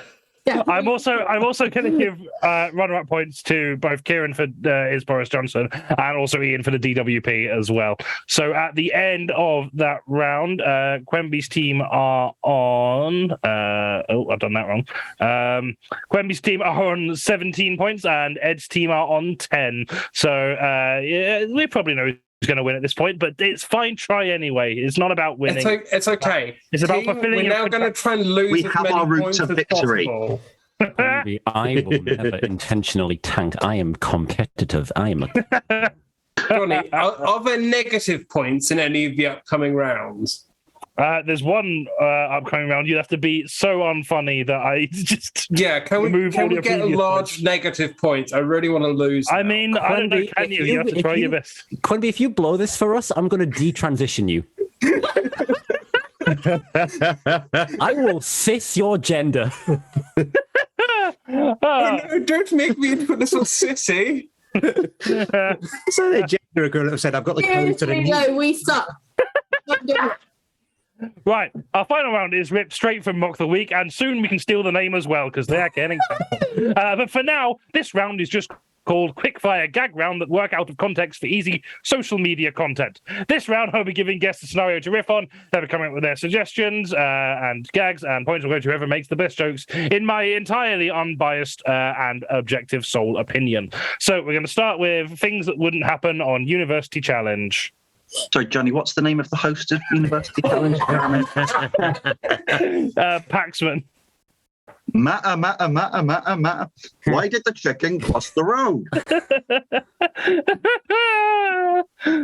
I don't know. Why did the chicken cross the road? I didn't actually come up with a punchline. Did the chicken threaten to overrule him? Cool. And now the opera round. And now opera. In Jerry Springer, the opera of whom is sung, in fact, he is a total cunt. What a cunt. What a cunt. What a cunting, cunting, cunt. And the winner of this episode goes to the team from Newcastle. And the winner of the season goes to Falmouth University. Narrowly beating out Salford University stand-up comedy course. I love that we are all going for like Sitting on your own university, That's yeah. really- And with us from Oxford, a bunch of fucking virgins. No, why would we allow multiple colleges from individual universities to enter just because they're the two main ones? That'd be ridiculous. And on this week's University Challenge, we have students from the Gravel Institute versus students from PragerU. That's not what I've got on the card. Someone's been drawing dicks on my card again. What you wouldn't see on University Challenge is the camera turning around and you see that 97% of the audience got in through clearing.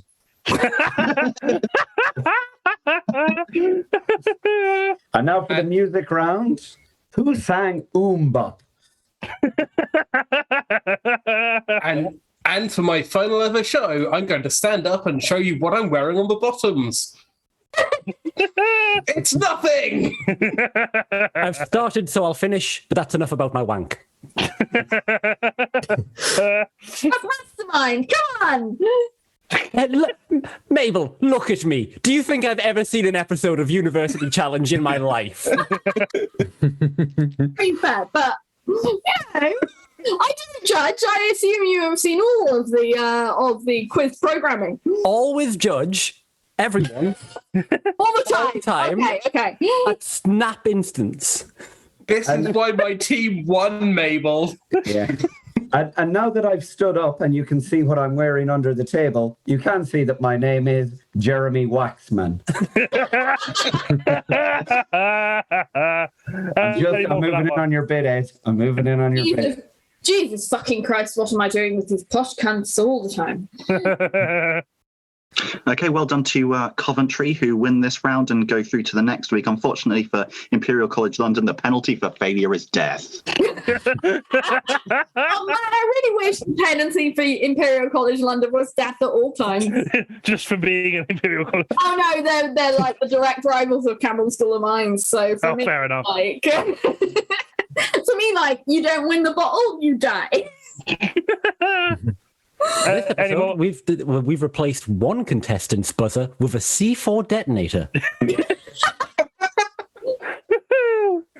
And in a very late review, that endearing clip of Stephen Fry that they keep playing where he delays answering Walter Matthau, he's actually taken too long. He shouldn't have been allowed to have the answer. Fuck him. It's disqualified 30 years later. Fuck you, Fry. Unfortunately, the student with the stammer from Bath University, it also applies.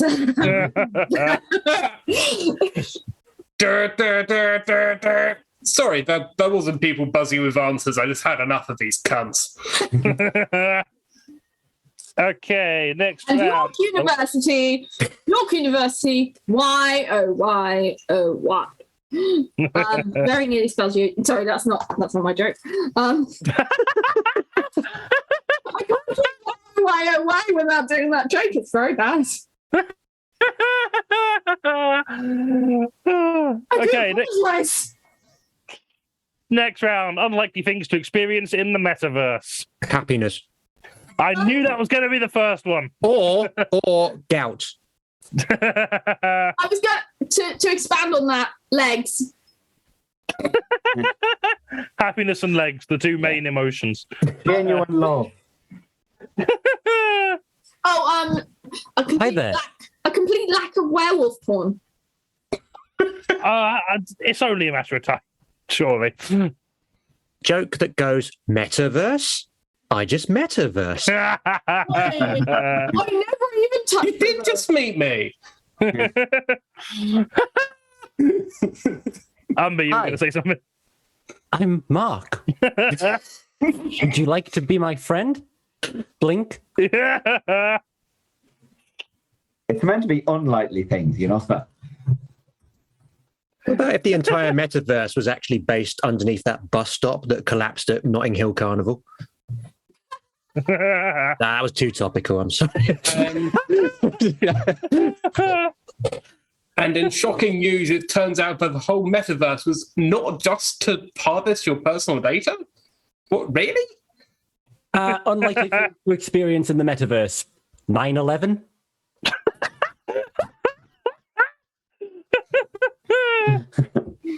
There was Very 9/11. There was a person who was stuck in the meta who liked to eat an awful lot of feta. I've gone with a verse. I these transgender badges. It's my joke. I'm sorry. Would an unlikely thing to experience in the metaverse be a man being chased by the Eiffel Tower and a packet of potatoes? Maybe you'll be unlikely to experience a new way of counting. So you've got metaverse, metasecond, metathird. Ah. Fuck cops. All cops are bastards. I met a verse. Sorry, guys, you're actually pronouncing it wrong. It should be metaverse. Metaverse. Please, Papa Geppetto, can I be a real sex doll now? No, my son, you must understand feelings. You must speak to the blue fairy and become friends with a. I'm becoming Russian. What? That's probably what the metaverse contains. To be fair, so you know. No, I am definitely Italian. I'm definitely English. We hate transgender people and they woke. More conservative. Okay, any more for Metaverse? Brilliant. I just want to say, I'm going to hate it. Let's say I'm going to give everyone a bonus point. I think this is the most like callbacks we've had in a section that aren't callbacks to stuff we said before we went live and make no sense. Okay, next topic: things you wouldn't see on the Mock the Week series finale. And the points go. Sorry. And the points go to Edian and Mabel. And this is the one thing where I and Dara are completely sober.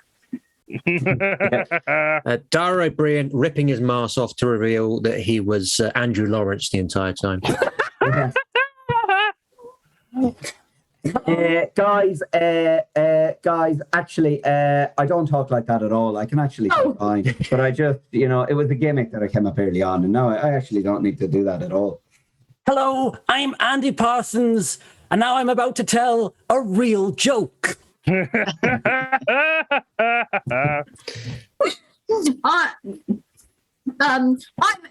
Ed Byrne, and I don't stammer at all. Got him. I love the fact that Jonny was the only one who got that. and for the final episode, here's what I'm wearing underneath the desk. And now we're going to go to the round. Things we'd like to see. The first one is things that wouldn't happen on University Challenge.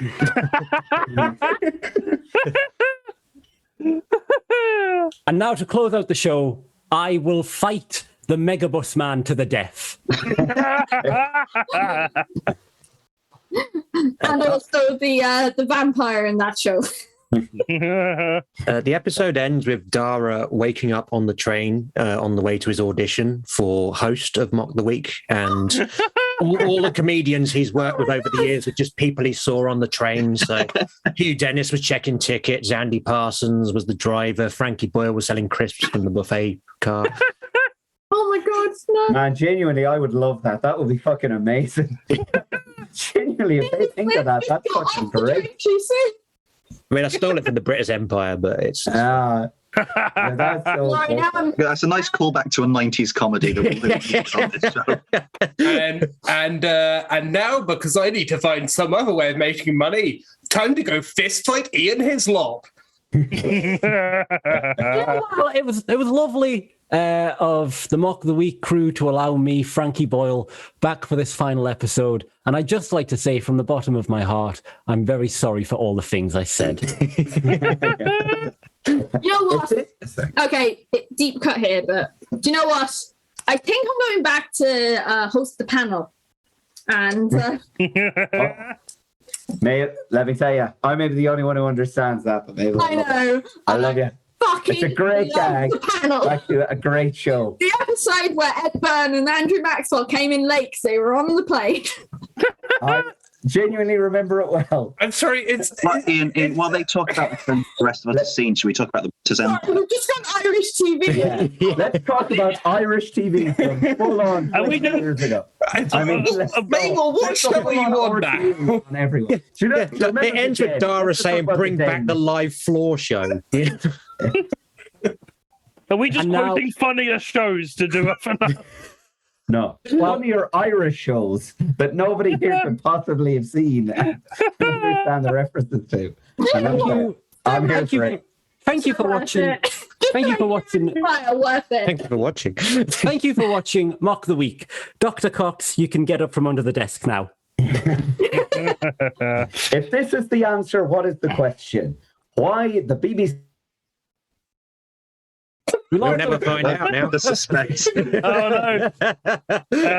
Say that again, Kieran. You just cut out. Like with the panel, RTE came off. Yeah, I just like them to see that, just to keep that in, like the moment when someone freezes up on a punchline in Mock the Week, and then it's just like what Kieran did. Let me tell you, in classic this show form, I'm going to suggest that joke's not worth the repeat. And now for scenes we'd like to see. Not more Mock the Week. Kieran, and that is why you need to have a stammer. We've got we're on our final round. We've got nothing left to lose. So for this scenes we'd like to see, Your favorite racial slur. Okay, right. Hang on, I've got one. Go. Welcome to Racial slur. Sorry. How can I help you? Sorry, Ed, can you start that again? Oh, sorry. Oh, it's not worth the build-up. No, do it, please. Sorry. Again, you need a stammer. I've got one. Go. Join us next week. We'll be forming a new show where we hit shy people with Oriental cooking utensils. Walk the meek. Okay, any more for that one? Oh. We're so close to the end of the And, come on. and now on the final episodes, it's time for the round we call quietly look in the mirror and think about what the fuck this was all for the last 10 years. I started this job as a young comedian with so much hope, and now as it comes to an end, why? I've made money, sure, I've become a name, but what was the point of it all? It's all just disappearing. In 10 years' time, this is going to be a niche reference. No one's going to remember us. What does it matter? This is just QUENBY's inner monologue. Can I just remind our panelists make callbacks only to what's been broadcast and not what you were talking about before this show went live? Okay, final one. Bad things to hear in the Tory leadership debates. Anything, really. Hi, I'm Rishi Sunak. Hi, I'm Liz Truss. Import 2/3 of our cheese. And actually, that's actually really great because French cheese is amazing. What about someone scratching their fingers on polystyrene? Well, that'd be awful, wouldn't it? No, that'd be better. No, that'd be good. Guys, I have a confession to make. I too ran through wheat fields as a child. It's an honor to be elected to join this debate and join this magnificent party, and I'm so excited to be running this country. I thought, well, it's been a while, and I thought I might throw my hat back in the ring, as it were, and see if we can't have another term with me. I was going to say, like, Boris Johnson just turning up in a moustache. Me, Joris Johnson. Liz Truss reveals her new chief advisor will be Jerry Sadowitz. I think that we import 2/3 of our cops in front of audiences, and that is a disgrace. Execute Order 66.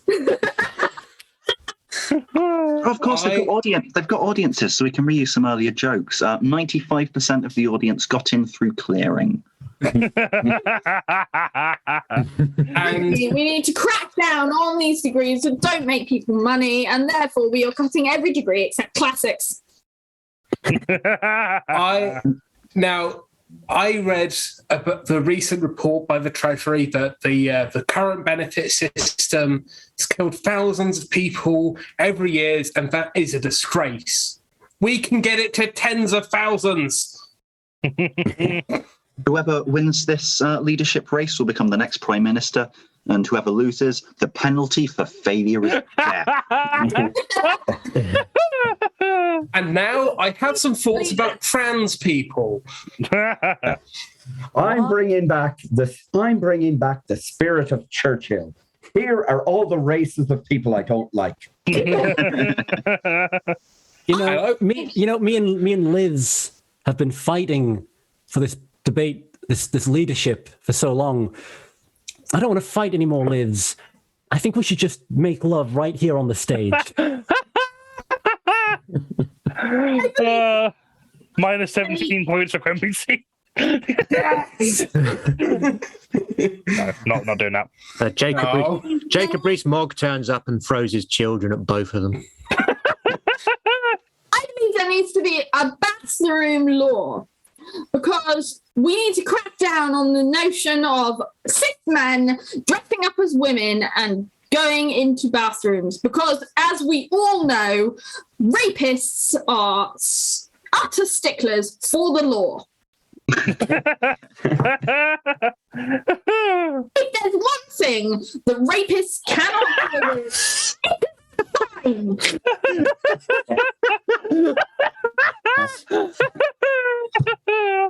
So obviously Rishi won the leadership debate, but due to the ongoing war in Ukraine, the Prime Minister position will go to Liz Truss. I would like us to see us return to good old-fashioned family values. Just don't ask me what those values are. Oh, it turns out the corpse of Margaret Thatcher has won by default. Corpse of Margaret Thatcher. I don't want to fight anymore. I think you're entirely right. I think we need a polycule. A really loud extractor fan, that'd be bad as well, wouldn't it? Okay, any more? Turns out the lady should have U-turned years ago. I'm very sorry that I didn't. And now, to celebrate the end of this debate, I'm going to reveal what I was wearing on my bottoms underneath the podium. It's the corpse of Margaret Thatcher. Oh, fuck. Okay, any more for that? Okay, shall I calculate the final scores? Why did the chicken cross the road? For turning, and I say that to engender all of the gender neutral folk. Now, we'd just like to remind the candidates of the rules of this debate. You are each allowed one phone a friend, and you're allowed to ask the audience once as well. Candidates, you are live. Please do not swear. Oh, and yeah, it's the banker, Liz. They've given an offer of £12,500. Bring on the wall!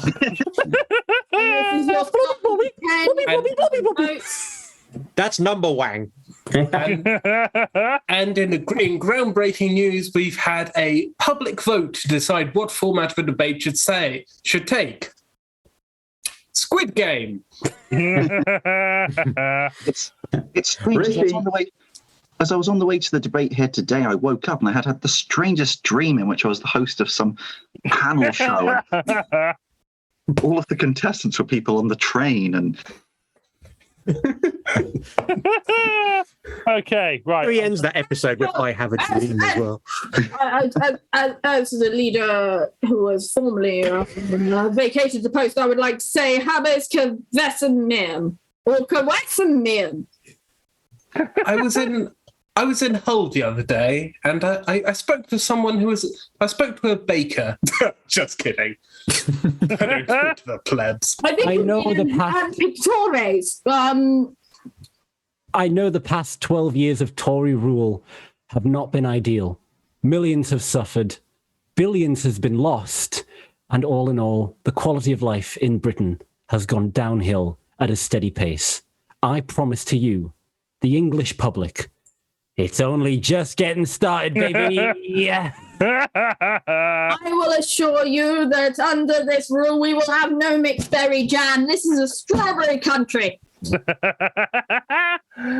Okay, right. I'm setting down the final scores now. You can't beat a bit of bully. While she gets that ready. I just want to say a huge thank you to everyone who's watching, especially stuck around for like the extra half an hour when we were meant to be finished like 28 minutes ago. So thank you so much for sticking around, especially if you're one of our Patreon supporters. Just a reminder that this show runs entirely on your donations. So if you would like to support us financially, I put links in the chat of how you can do so. You can also cheer and subscribe on Twitch as well. If you would like, we tend to stream 2 times a month. We do this show on the last Monday of the month, and we also stream recordings of our live shows as well a week after they happen. Planning on using Twitch more in the upcoming months, but whether that actually comes to fruition, I don't know. We'll be streaming at least twice a month, so if you want to subscribe, or if you're an Amazon Prime subscriber, you get a free Twitch subscription, and if you're not doing anything with it, give it to us, then you can just give us like a fraction of Bezos's money. Johnny! Also, hello, Angel and Scepter. Just seeing you in the chat. Lovely. Thanks for coming. Yes, hello. Johnny, may I make a shout out, please? You can make a shout out, yeah? I would like to shout out to Grayson and the fact that he is the boss. Okay.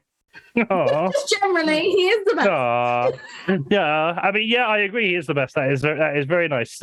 Big shout out to Grayson. I didn't hear you at first. Sorry, I was very confused for a moment. And everyone else is going to be very confused. Yeah. Admittedly, he wears the worst shirts, but he is the best. It's just. I thought you were on about Grayson Perry for a second. Oh no, this is not Grayson. Well, when we were doing our teacher training, he's got EDS, and he was eating a crisp, and his jaw dislocated, and he went like this. And it was the most funny thing I've ever seen, and I nearly died. And I had to explain to every single person on our course afterwards that why it was so funny, because I nearly died as well. Because I nearly died, and he was just standing there like this, looking very disappointed that he had not had his crisp. And therefore, it was the most beautiful thing. That's a very sweet story about you laughing at a disabled person.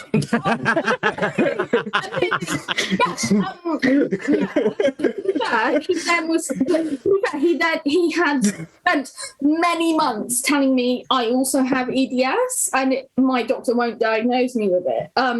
So he also turned up to a class at one point. Please end the show so I can go to bed. No, UMBY, no. Oh, UMBY. We've all got to UMBY. do our own shout outs as well, don't we? Yeah, UMBY, it turns out the show didn't record. We've got to do it again. Somebody said in the chat the show didn't record. We've got to start again. Okay. So, guys, I think the picture looks like Elon Musk or Mark Zuckerberg running away from the Avalanche. UMBY, I'm really sorry. But I think it looks like a sex show. Right. Donation link for socials all in the chat. Give us money, shout us out, tell people how great we are, so more people will come to these. Consider subscribing to our Patreon if you can, and giving us money. That would be wonderful. And also a huge thank you to our team captains, ROWORTH and QUENBY, HARLEY, for stepping in, and our wonderful guests tonight. Sam, are the final scores ready?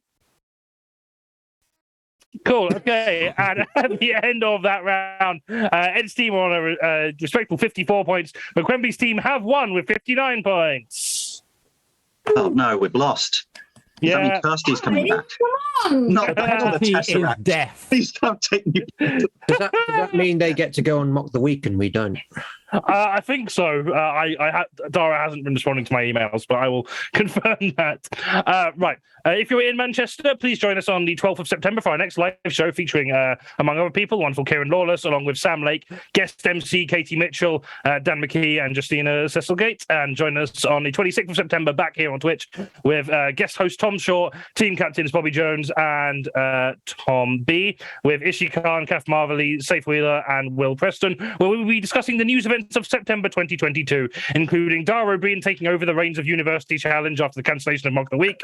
J.K. Rowling announced work on a novel about a malformed gender-ambiguous monster that attacks women in bathrooms and insists it has nothing to do with trans people. And new Prime Minister Liz Truss proposes solving the energy crisis by just letting everyone die so we use less of it by default. Thanks for watching. We'll see you next time. Bye.